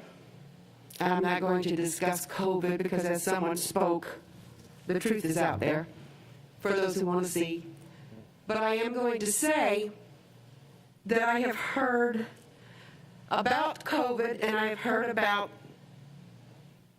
the horrible reading material that is available to our students. But I have not yet heard anyone discuss anything about what you plan to do to elevate our children's education to a higher level.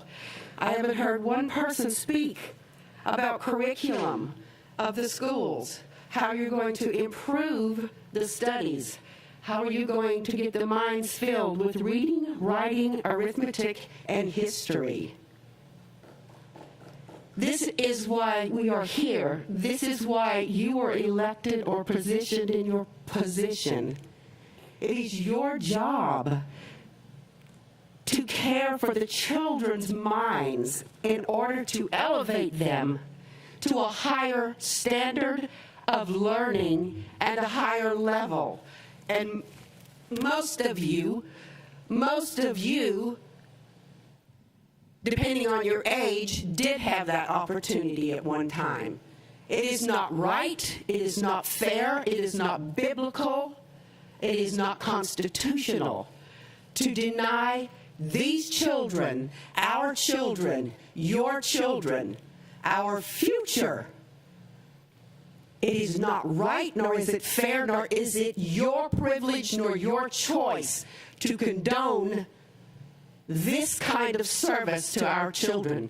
It is your place in your positioning to elevate our children in a higher education with matters that will have them excel in life, which will not teach them hate amongst themselves, which will not teach them that differences amongst yourselves rank you in another caste system. I thought that was in India and different places, but I see that it's highly becoming phenomenal in the United States.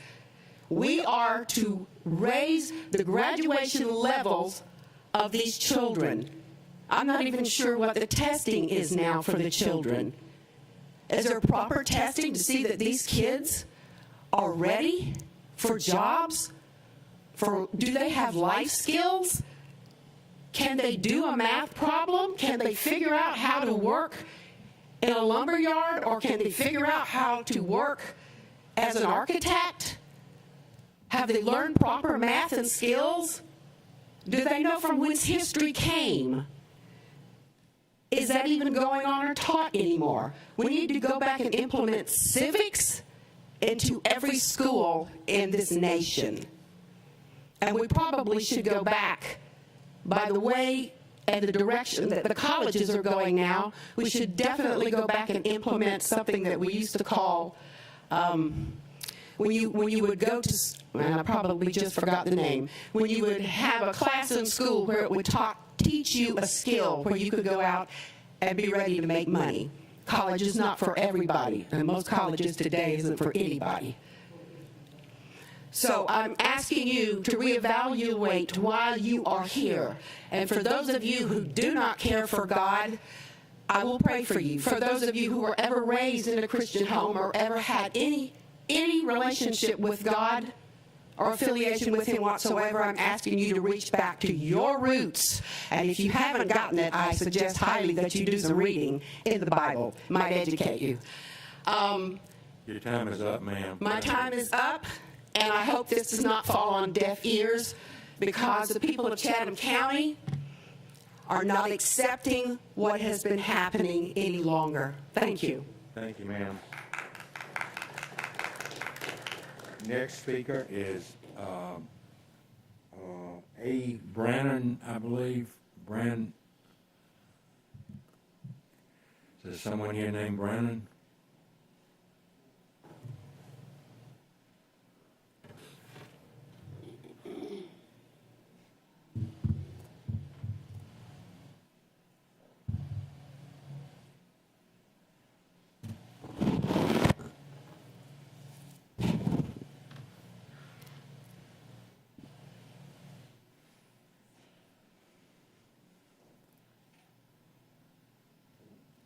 Good afternoon, sir.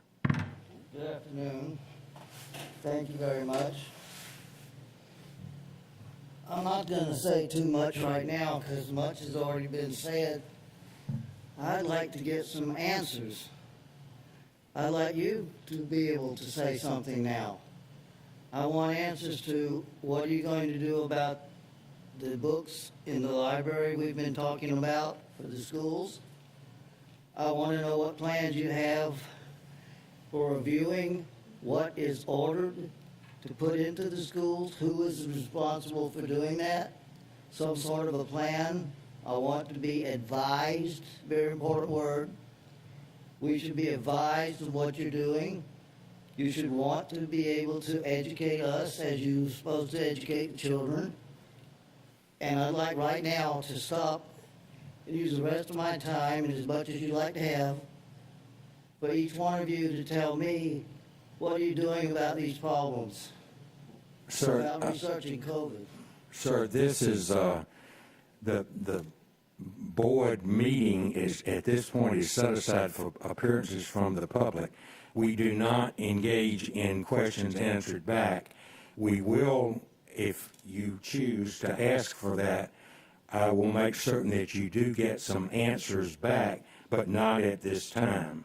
And what I've heard you say is you want to see what will be done about the books and whether or not any action will be taken, and advise you of that. I will be more than happy to respond to you in that way, sir. I appreciate that, and I'll hold you to that. I remember you from way back at Armstrong, Dr. Buck. Appreciate it.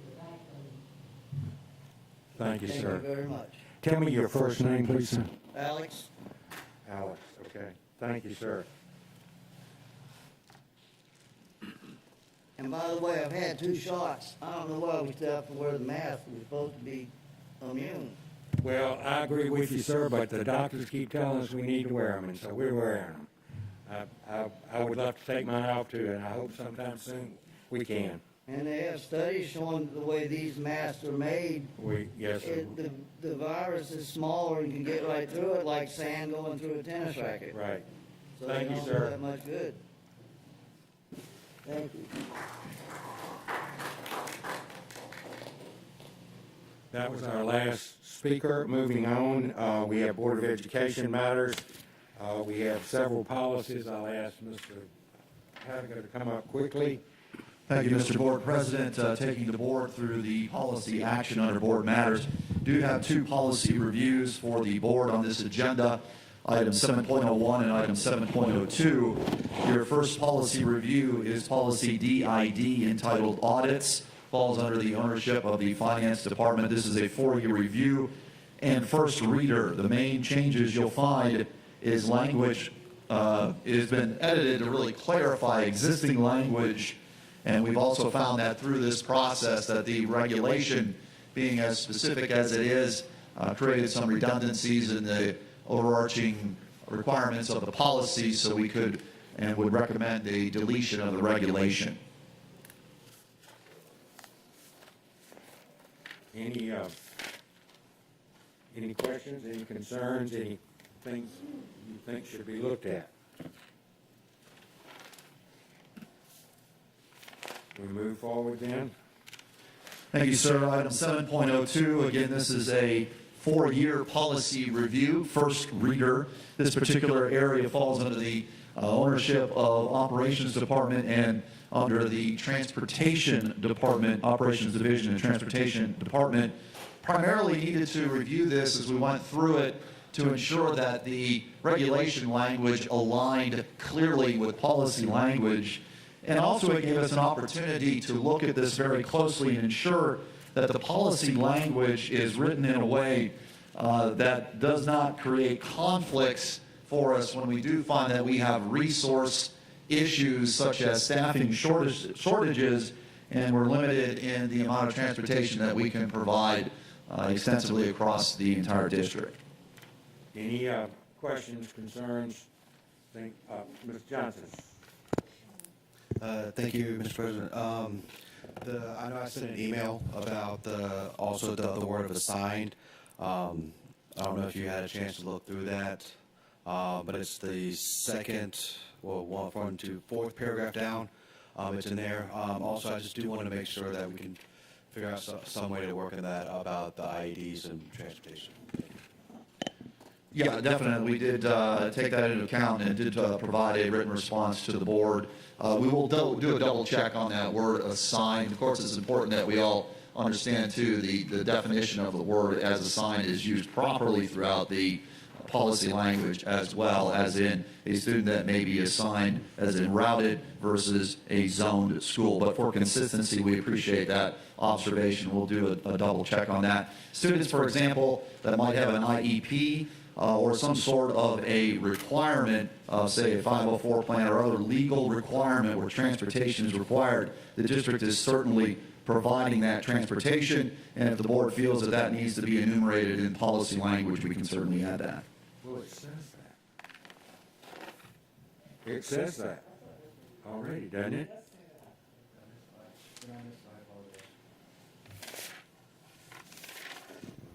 I do want to reiterate that we did send a very detailed response to those questions. So if you'll check your email, you'll see that information available to you. Thank you. Any other comments from other board members? Questions? Hearing none, moving on, please. We'll turn over items 7.03, 7.04, and 7.05 to the board chair for action on board officers, calendar of meetings, and committee appointments. Next item on our agenda is the election of board officers. I would tell the public that this is election done within the board, by the board, and we select a vice president pro tempore, and an assistant secretary each year. The superintendent serves as the treasurer and as secretary ex officio of the board, and the chief financial officer serves as assistant treasurer. Each of these are one-year terms. This year, Mr. Catchmore has served as vice president, and Dr. Tanya Howard Hall has served as our vice president pro tempore, and because they're one-year terms, they will not be succeeding themselves, in essence. But I wanted to give my personal thanks to the two of them for the meetings arranging to be sometimes changed at the last minute when we needed to, coming to extra meetings when we needed to have those. And Dr. Howard Hall and Ms. Catchmore, thank you very much for serving the board like you have this year.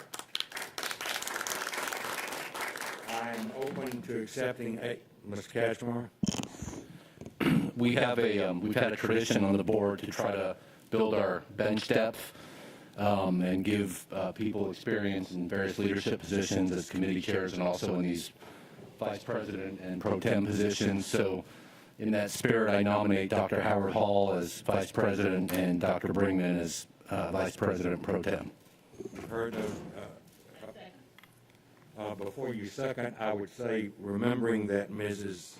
Mary Davis Brown will also be in that group as assistant secretary. And we'll just add, I mean, she's the one that does the minutes, so she ought to be able to add her name. But do I have a motion that we close the nominations? Ms. Hall moves that. All in favor of closing the nominations, raise your hand. 1, 2, 3, 4, 5, 6, 7, 8, 9. All in favor of the motion as stated. But Dr. Howard Hall is the vice president. Dr. Brinkman, goodness gracious, we've got a lot of doctorates in this group. Dr. Brinkman is vice president pro tempore and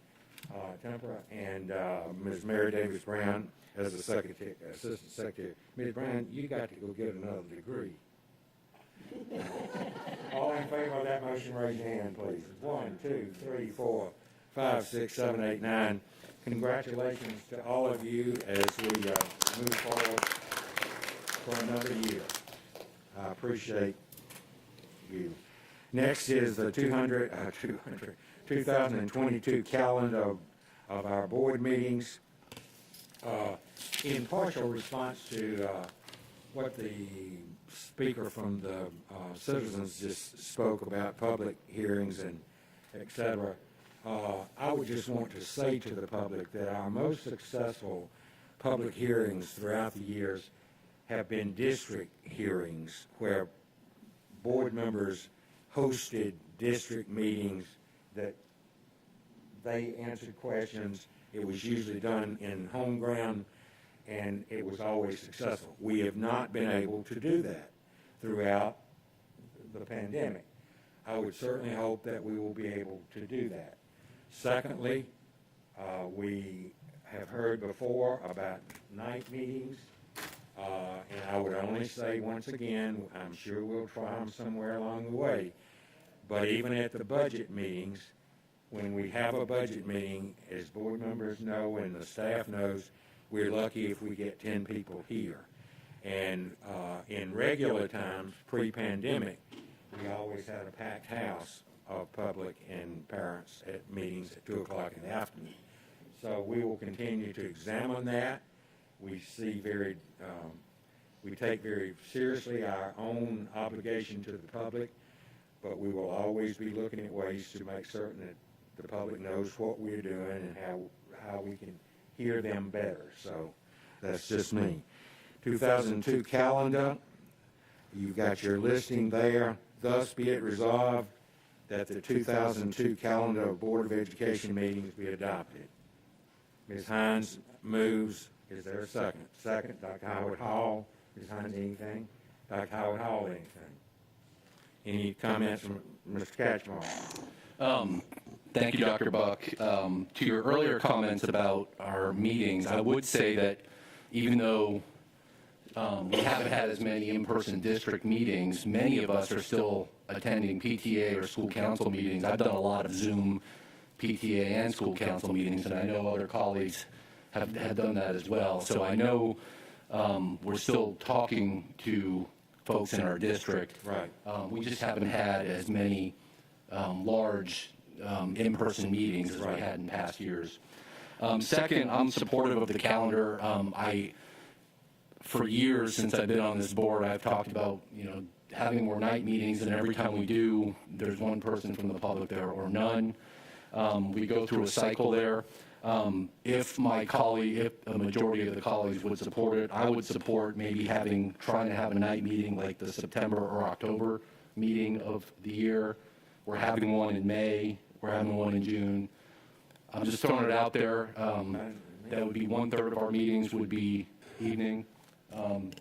Making the suggestion for discussion. Dr. Huskins-Brown, and I'd like to respond to Ms. Catchmore. Thank you. Yeah, I bear witness that when we have the evening meeting, people don't come. However, this is a different political climate, so it may be that folks would demonstrate interest. The request at today's meeting was not just to have an evening meeting, which she did mention, but she specifically asked for an evening meeting that occurred earlier than May so that budget discussion, feedback on the budget could be received.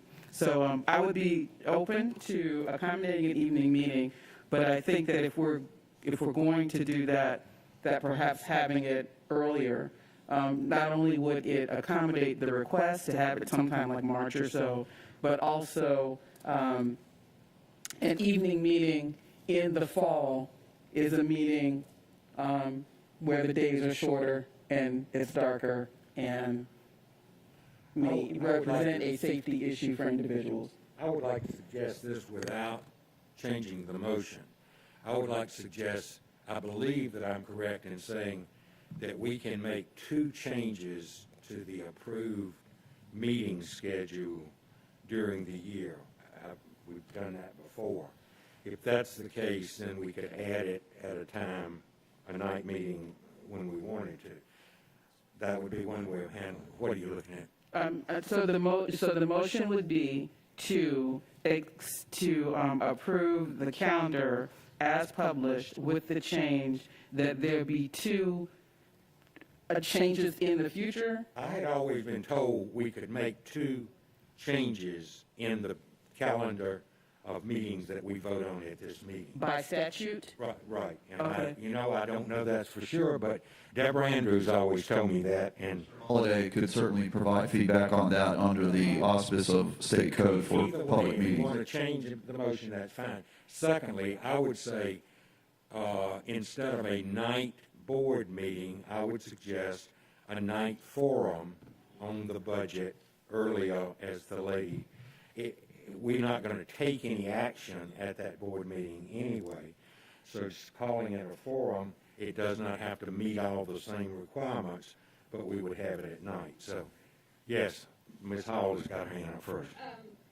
Am I correct that our public hearing number 1, 2, and 3 are supposed to be at specific times right before the final adoption, or can that happen? I mean, the meeting that's for June 15th, that could happen on April 13th? Is that correct? Those budget meetings are pretty much locked down by statute. That's what I Right. thought. So, They're advertised in the newspaper, so you having know. an earlier meeting at night would not answer the thing of the budget. So yes, your idea of a forum, that might be a better idea than calling it one of our regular board meetings. Hoskins Brown. My only comment to that is that and I wrote down her name and I can't find my notes, but the person who spoke to us today made the suggestion, but she's not the first one to make that request. And I think it is a disservice to previous speakers who've made the request to tailor our action on one individual today. And so I understand that having an evening forum would meet the needs of budget discussion, because it is true, we would just be giving feedback on the budget. If there are other items that individuals would want to address, that modification to the calendar would not address the request that we've had for an evening activity from those folks. So I just offer that for consideration. I also do support what you said about our district meetings. We have not been having them recently, but our proficiency in the virtual environment will make that maybe more possible now than it has been. Okay, we've got the resolution as it is stated. You've heard 2 other suggestions. Is there anyone who would choose to amend the motion to include one or both of those suggestions? Before I get that, Mr. Johnson has had his hand up for an hour and a half. Thank you, Mr. Chairman. I would agree with Mr. Cashmore that we need to at least have one of these 2 o'clock meetings be changed to a night. And as Dr. Hoskins Brown said, we are in a different political climate than we've ever been in before, even pre-pandemic. We have a lot of interest in school board policy and politics these days, and I think it would show a bit of goodwill to the public if we were to at least have changed one of these. I like the idea of the September-October one to an evening, like Mr. Cashmore said. So I guess in that case, I make a motion that we amend the proposed calendar for the September 7th meeting to be changed to 6 p.m. Mr. Johnson has moved an amendment to the initial resolution. Is there a second to that amendment that he's just made? Mr. Cashmore seconds that. Anything else you'd like to say, Mr. Johnson? Mr. Cashmore, anything you want to say? Yeah, I mean, going back to the discussion about the forum versus the formal meeting prior to the budget, part of the challenge having it too early is we don't have a budget, number one. We don't know what the millage rate is, number two. So often we start talking in February, March, and April and May about here are board goals, here are superintendent strategy. If we have the money, here's where we're going to put it. But if we don't have the money, and we might need to find $15 million because of changes to the TRS or whatever. So there's a challenge there. I'm seconding the motion for the fall.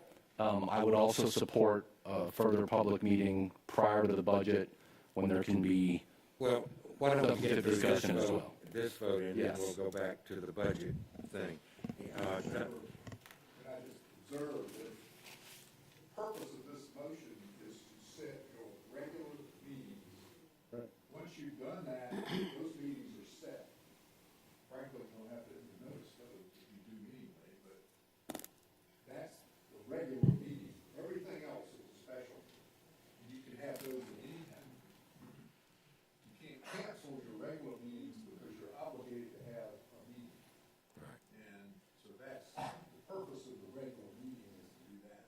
the time is enrollment, okay. That makes a difference there, but you got to have the meeting. You need to set the right meetings, and then any other meetings are special. Dr. Hoskins Brown? I appreciate the legal decoupling. I think that's very helpful. On the matter of the extra meeting prior to the budget process, we've just been asked to listen.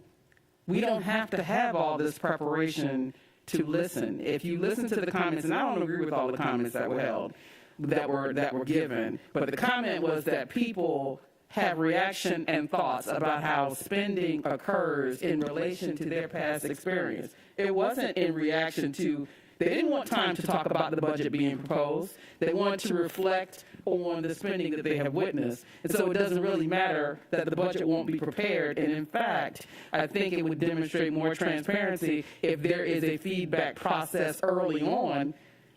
We can listen to that, and then that can be used to inform the budget process, much like occurred when we had a budget committee that was convened. I'd like to call a halt to this discussion because we've got the amendment still, and we need to vote on that first, which we haven't done. Okay, so the amendment is based on the perception of how it fits in the budget process. No, the amendment is based on the fact that on September the 7th, that regular board meeting will be at 6 p.m. I understand, because part of the suggestion was to have an evening meeting. So it's cool. I got to vote, and this is cool. But then we can discuss what you were just discussing, if you choose to do that. I am able to be quiet. All in favor of the motion? Are there any other comments? All in favor of the motion to have the September meeting be our regular meeting and at 6 p.m.? Raise your hands. 1, 2, 3, 4, 5, 6, 7. All opposed? 2. So did I say 6 or 7? 6. Raise your hand again if you were in favor. I'm thinking 7.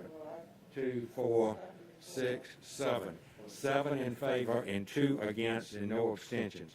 So the motion to move the September meeting date remains the same till 6 p.m. Now, is there any follow-up that you wish about the suggestion that we were discussing that Dr. Hoskins Brown had brought up because of one of our speakers, basically? Any further thing you want to go with that? I feel like it used to happen, people probably didn't show up to the budget meetings when there was a budget committee, but it sounds as if this individual and maybe other individuals, because we've had more people come and talk about the CARES Act money and the multiple, how that's been divvied up, that there might be more people that want to come and talk about budget.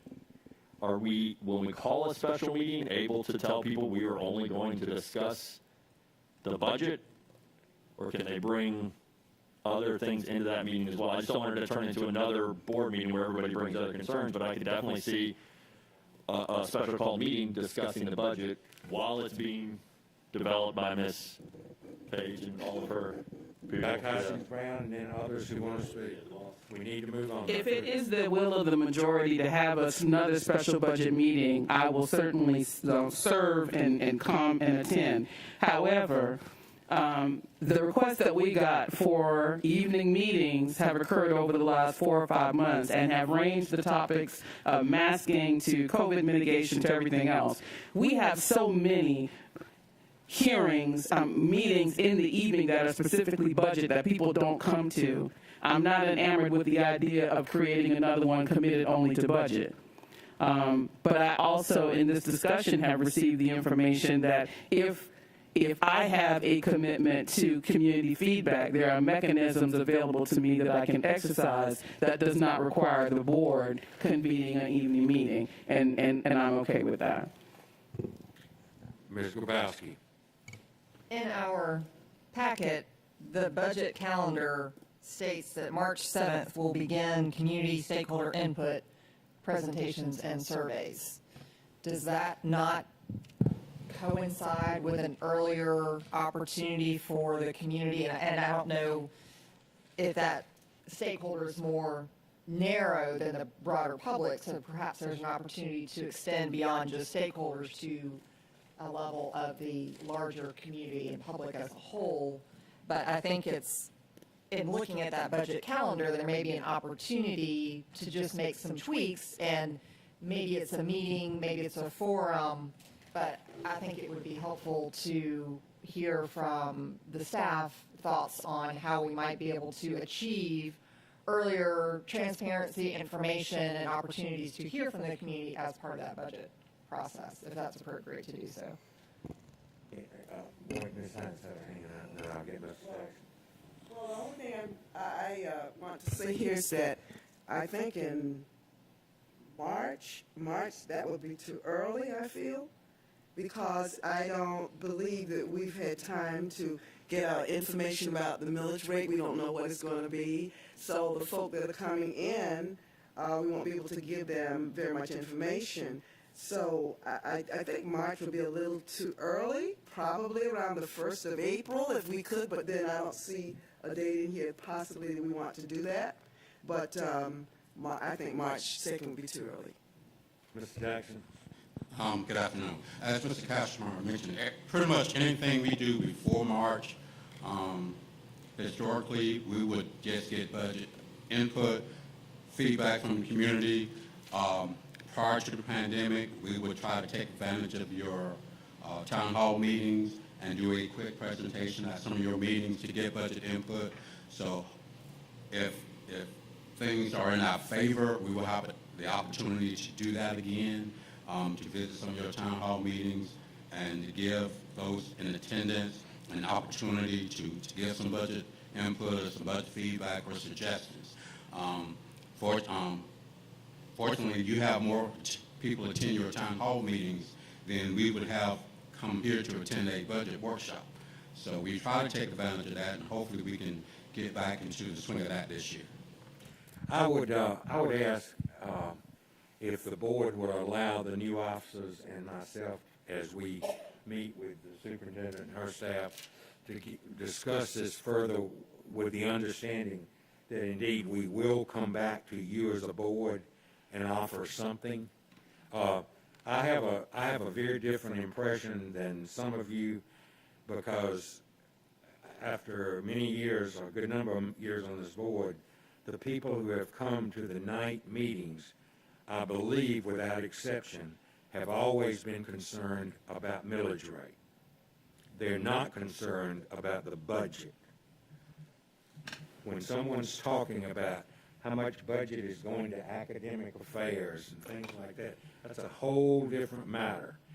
And I think we need to discuss how best to bring that.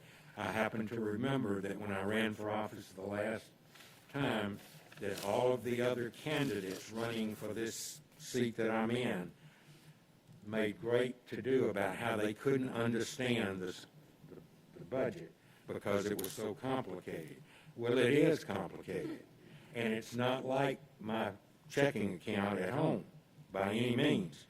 And if someone thinks a special meeting or a forum is going to totally educate them, they are wrong. And secondly, it is almost impossible in a meeting like that to come to grips with what their own private concerns are.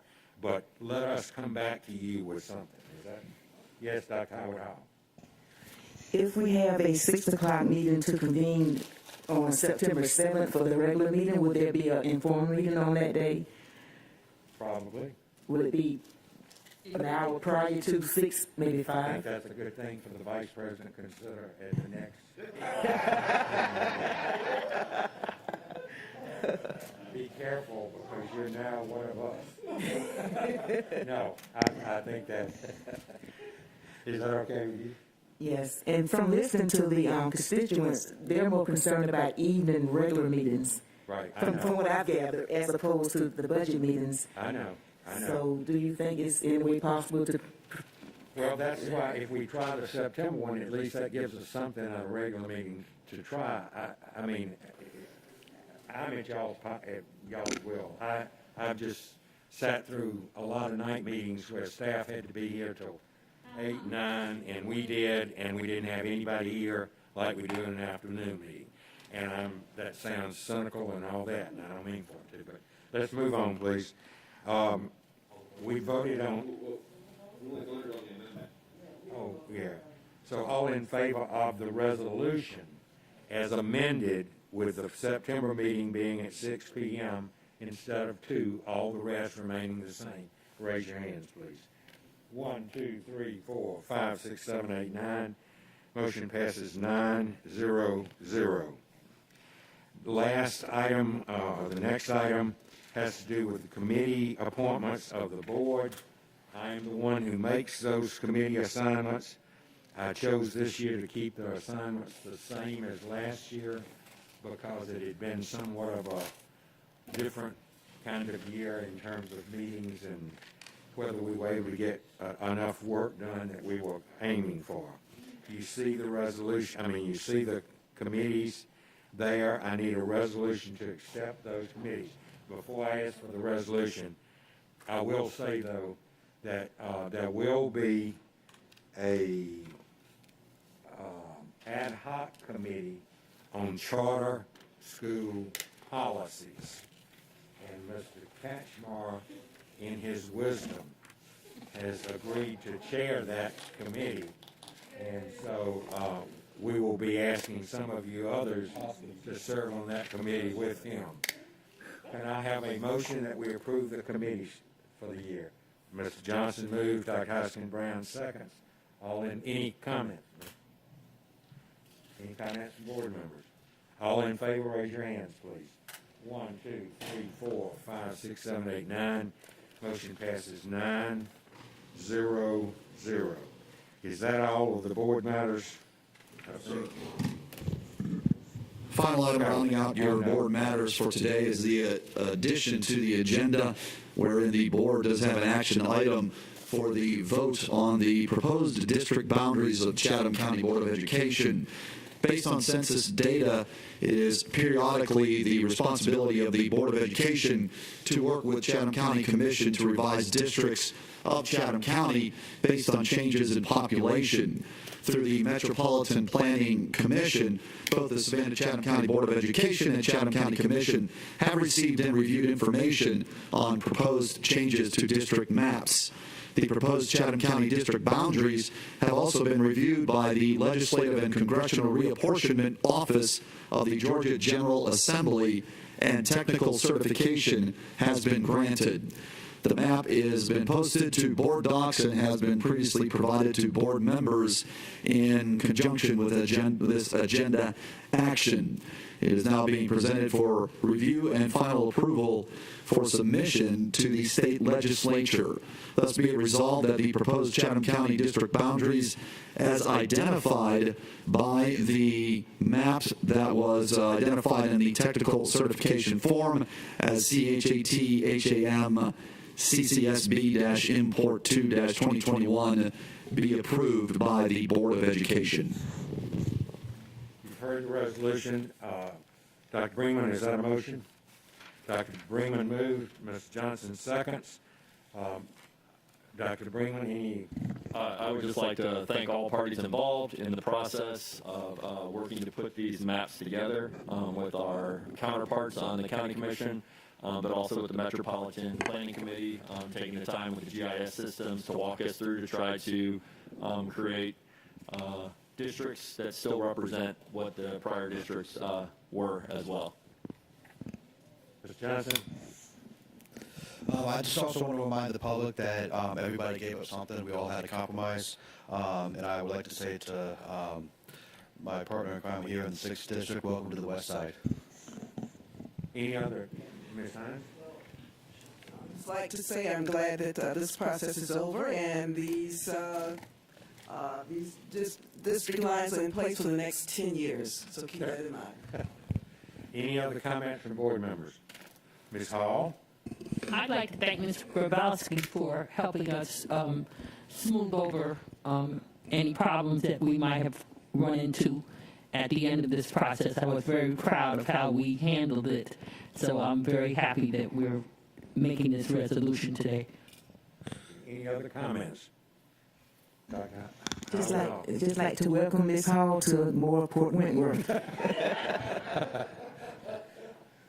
All in favor of this motion, raise your hands, please. 1, 2, 3, 4, 5, 6, 7, 8, 9. The motion passes 9-0-0. I would like for our minutes to reflect our sincere thanks to the Metropolitan Planning Commission and Ms. Wilson and all who had a part, because it was very nicely done in a most professional way, and I really think if we can reflect that, I would appreciate it. In fact, once it's settled, I'd like to have her come, and so we could tell her thank you personally. So, any other? Go. And if we could just remind everyone that this is just a part of the process that we have done yeoman's work to this point. I appreciate your full support of this process. Dr. Buck and I had an opportunity to stand to the side and just watch everything work out. It does go to the state legislature before it is finally approved. And we thank Senator Watson for giving us the timeline to work within. It's my understanding from talking with the chairman today of County Commission that their plan is to have everything done in the next couple of weeks, so we should be able to forward our consensus to the state legislature, and we'll look forward to getting that back so that we can proceed. Just for your information, the chairman of the County Commission was aware of the fact that we were about to vote on this today, so because they had not voted yet, we didn't want to surprise them. So, all in favor? Have we already voted? I've lost it. Have we voted? Can we go on there? We need a motion to approve the consent agenda, please. Ms. Hines moved, Dr. Brinkman seconds. All in favor of passing, of voting affirmatively on the consent agenda, raise your hands. 1, 2, 3, 4, 5, 6, 7, 8. All opposed? Any abstentions? Motion passes 8-0-1 with one abstention. I believe we only have, one item in, is that right?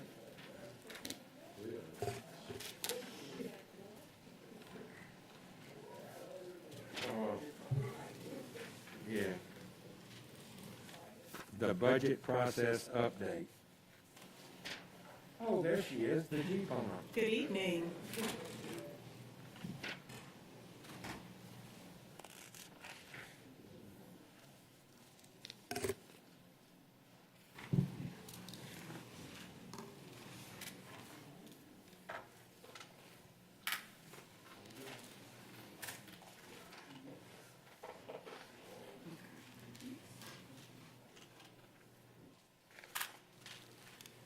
Good evening, everyone.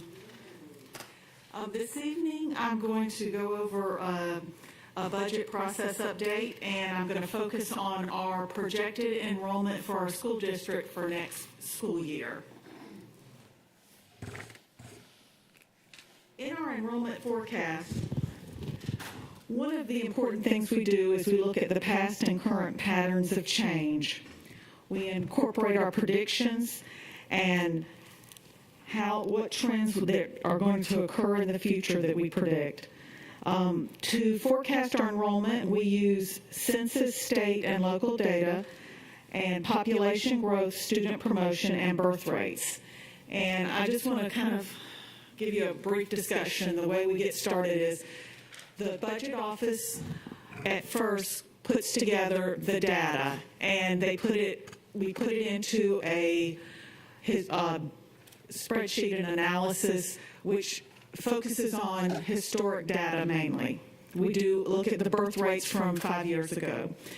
After we come up with our figures, we then provide these figures to all of the school sites, their principals and staff, so that they can provide input to us. So they see what numbers we came up with, and we have it by grade at each school site.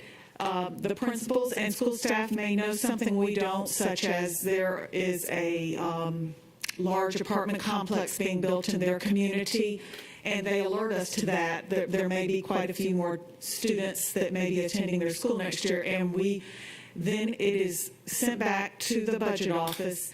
We compile all that information, and then once we've gotten those numbers together and what we believe to be the best answer, the best numbers for that, we then call in the other heads of our departments and divisions of our school districts, the associate superintendents and the HR personnel. And we sit down, first we submit it out to them, and then they give us their feedback, and then we meet, which this year was remotely, but we met in a Microsoft Teams meeting, and we got together, and they were able to give more input and tell us yes or no, they agreed with it. So then we came back together once everybody agreed on the numbers, and we then sent them out to the schools. So that is essentially our process with our enrollment when we do our enrollment forecast.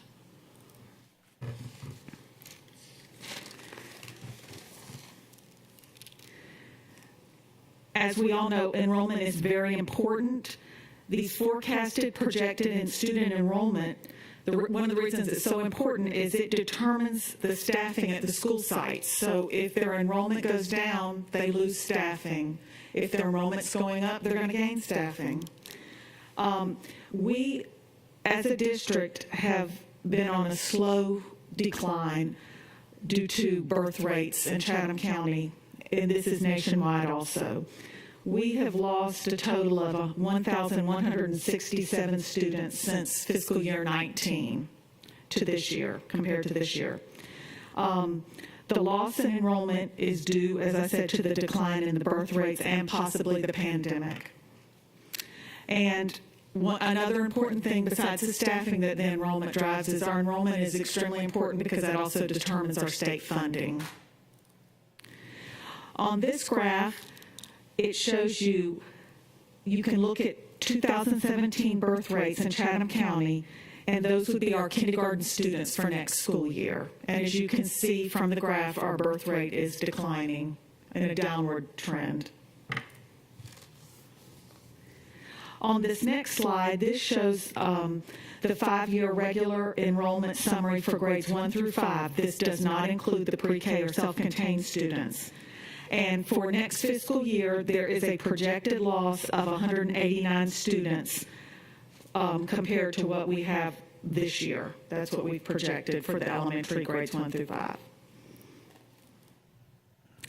In this slide, we project a loss of 3 students next school year compared to the 20th day count this year. So that one is remaining fairly steady in grades 6 through 8. That does not include any pre-K or self-contained students. On this graph, we project a gain of 87 students in grades 9 through 12 to grow 87 students compared from this year to next school year. And this graph shows the total school enrollment, and it does include the pre-K and the self-contained special ed students. And we project losing a total of 105 students next school year as compared to the 20th day count this school year. This graph shows this shows the enrollment for the private school enrollment, which from compared to last year to this year, they grew 537 students. This graph shows a comparison of the trends for private and public school enrollment. Private school enrollment is less than 1/5 of the size of our public school enrollment. The trend in public school enrollment is a slow downward trend. Private school enrollment was in a downward trend through fiscal year 20, and they've shown an upward trend since fiscal year 21.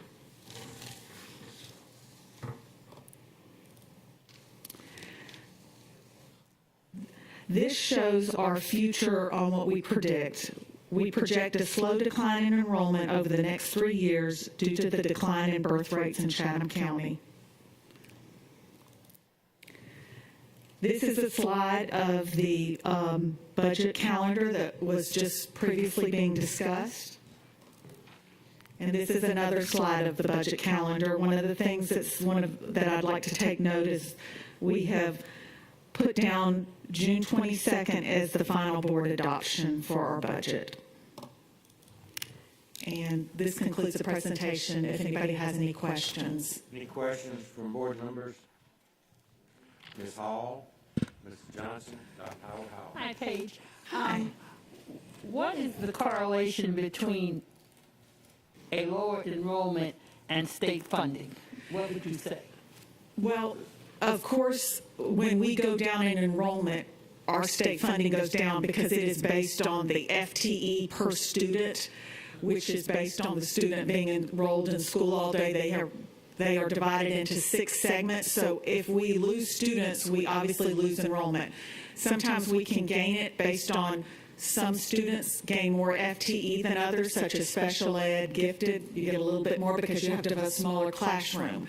But all in all, loss of enrollment means less state funding to us. They can increase the funding per child, but as far as overall, every time we lose a child, that is a loss to the district of state funding. Do we notice it much up until a certain level? Does it have to reach a certain level before we really feel the pinch of it, or? Well, the way ours has been going down at a very slow rate, we've kind of been able to absorb it slowly through attrition and, we're always in need of teachers and school staff. It seems like, the way the turnover for the summer, you always have needs. So we haven't had to utilize any sort of laying off of any staff in years and years. So, in that regard, we're fairly lucky because we're not doing like big drops of enrollment. It's slow, so we've been able to kind of absorb it slowly, and it doesn't hurt us as much, as well as the fact that locally the local tax dollars we receive, we've been very fortunate because our community and where we live is very prosperous. So it has helped. The local is the majority of our money we receive now. I know when I first started this job 27 years ago, it was with the opposite. We got more state money than local, but now we have more local. We use the local more, and that's one reason that during the pandemic we were not as hurt as some communities that are more reliant on the state when they did the austerity, the huge austerity reduction. I've just been thinking about the fact that since this is not a trend that's just here in Chatham County, this is statewide, if nationwide, how that will affect the state. If all the districts in the state are seeing this kind of movement, how that might affect their decisions on funding. I'd be interested, in seeing will that make them decide to be more generous, because it's happening all, probably not. But I think it would be interesting for us to keep an eye on that. I know that some of the state, we're in the top 10, we're like the 10th largest school district in the state, and most of the ones that are larger than us, they are in that growing state because they're like in the Atlanta area, Fulton County, those are growing still, Forsyth County. So there are some areas growing, so they seem to be able to, it's not affecting them as much as others. And of course, obviously, rural areas are much more affected than we are. So we're kind of a little ways in the middle there, but thank goodness for our local tax dollars. Ms. Grabowski. Well, and you actually just touched on a point that I was going to ask about. I understand that, state and national trends of declining birth rates, but we're also one of the fastest growing counties in Georgia. And so I wonder how that is playing into your projections for enrollments, just the growth rate of Chatham County specifically. Well, most of what we've looked at is the birth rate of the children, and even though we're growing, I believe that we're growing mostly with, as a retirement type community. It seems like we're getting people to move down here after they've had children and maybe retired. People are moving from up north down south in a lot of cases, and as you can see, a lot of even the communities, the landings and stuff, is a lot of people that are retired move down here from up north. So I think that may be why the birth, even though we may be growing in size, the birth rate, we keep going down. As you can see, the trend is decreasing every year, and it doesn't look like there was one year when it picked up a little bit, but it isn't. Well, I guess I just want us to be cognizant of not putting all our eggs in one basket and only looking at the birth rate, because we have families that are moving here from, yes, there are a lot of retirees, but there are also a lot of families who are moving here from other parts of the country as well, who come with children that are already school age. And so I just think it's something for us to be very cognizant of and perhaps take a look, see if there's a way to get a little bit more information about how that might play into our projections. Thank you. I appreciate that. I have Ms. Hines, Dr. Brinkman, Mr. Johnson first. Ms. Hines? Oh, okay. Mr. Johnson, Dr. Brinkman, Howard Howell. Well, first off, Mr. Grosky took one of my points with the whole growth and stuff, especially out on the west side with all the building and everything else. And I do know that y'all work with the Deputy Superintendent, Mr. Miller-Kayla, with what's going on with the NPC and growth and how many roofs are going to be put out there. So I do know you do that, and I just wanted to with everything that's going on, I want to thank you and Mr. Jackson with all the hard work I do with the budget, because I know it's a moving target. Working with the budget process since I've been on this board, I know how hard how much time and effort it is. I just want to thank you for all the work that you do. Thank you, sir. Thank you. Dr. Brinkman, Dr. Howard Howell, then we need to move on. Would you be able to just give a ballpark figure per student FTE state funding, what that, and if not, that's a crazy number for me to ask for right now. I can't think it's more than $10,000 or $15,000 a student, less. It just is so variable, because it's like kindergarten is different. You know, it's all gifted. How many sections of gifted do they have? Remedial ed. It's but a 1,000 student drop.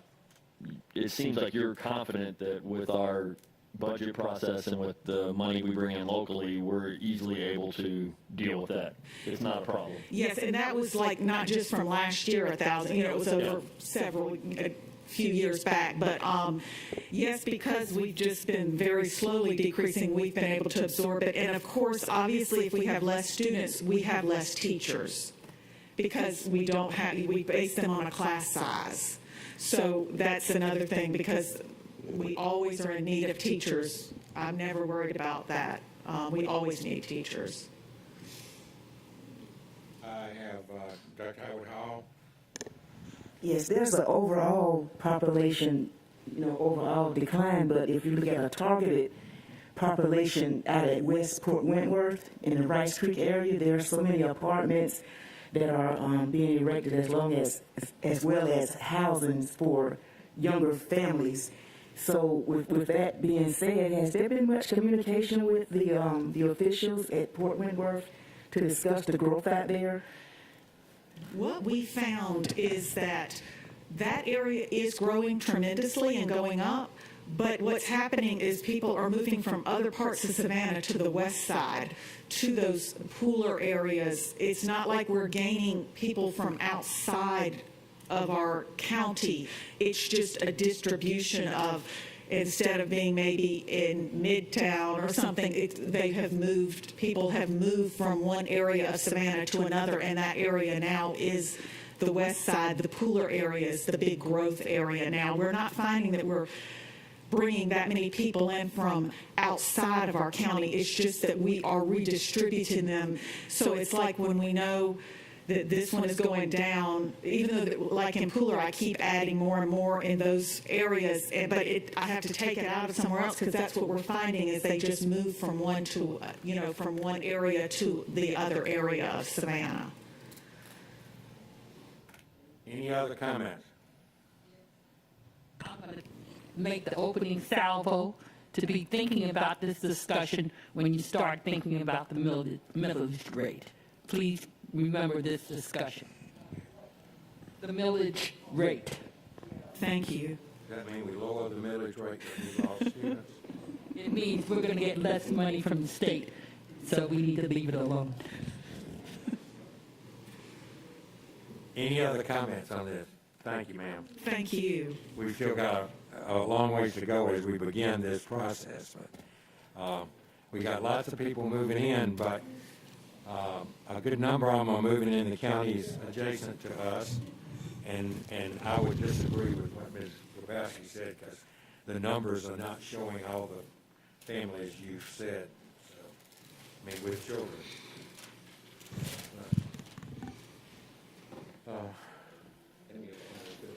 Huh?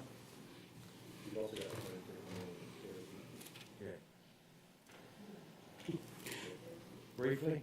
Yes, sir. Very brief. Good afternoon, everyone. Bring to you financial statements for the period ending the month of November of 2021. For all funds, we've expended 41.6% of the fiscal year. Revenues are coming along pretty good as expected. We're at 56.2%, which is lower than last year, but higher than FY 2020. Total general fund revenues are 50% of the current modified budget, which is higher than last year, 46% at this time. General fund expenditures are pretty much on target, similar to what it was last year. A little bit slower pace than pre-pandemic expenses, but we're still coming along pretty good. At this time, we have no other outstanding concerns with any other funds. We still have some federal funds that the state is still working on updating and finalizing. As I mentioned last month, they have some funds that some grants that they extended the grant period, so they're giving some more time to spend some of those. So kind of throwing some of the budgets out of whack, but we should be clearing some of those up pretty soon. Any questions? Questions of Mr. Jackson? Any questions of Mr. Jackson? Hearing none, can you present this other resolution, Mr. Jackson? I have one agenda item. Is it an agenda item or is yes? Budget ratification, as you all remember, last year, around March, we received some money from the governor for some teacher bonuses. So this ratification is for the money we received from the state last year. They changed the way they wanted us to record it, so we have to record it on our books as if it was a CARES grant to the district. So the $5.4 million we received from the state, which is actually money that we paid the teachers last March, if I'm not mistaken. So thus be it resolved upon the recommendation of the superintendent that the board approve the CARES Act ESSER 2 LEA bonus budget ratification in the amount of $5,450,868. You've heard Mr. Catchmore moves the approval of the motion. Is there a second? Second, Ms. Hines. Ms. Catchmore, anything? Ms. Hines, anything? Other board members? Do we, once we approve this, does it go out in a prominent spot on our webpage? Well, we've had a lot of interest in it. Right. Sometimes the board meetings, it kind of gets lost in yeah. As far as the CARES Act funding, one of the things we're working on, we started in December, one of the things we're working on is a dedicated CARES Act website to put some graphs and some information on all three of the CARES Act. So we're going to have information on two of them up soon, then we'll get the third one up as soon as we get that one adopted from the state. Good. Thank you, sir. I know I ask you this, thank every month. Do we have a time frame on the ARP funds grant? Not as of right now. We're to the point where we're finally ready to send it to the state for their approval and acceptance. So I would say within the next couple of months. They've been kind of behind at the state. They started the process with the CARES Act office of one person. I know they hired a few people right before Christmas, so they're playing catch up. Any other comment? Hearing none, voting on the resolution. All in favor of the motion, raise your hand. 1, 2, 3, 4, 5, 6, 7. Motion passes 7-0-0. 0. Let the record show that Ms. Hall and Dr. Hoskins Brown have left the room. So, any other business to come before this group? Motion to adjourn from Dr. Bringman, second by Mr. Johnson. All in favor, raise your hands. Thank you. Happy New Year.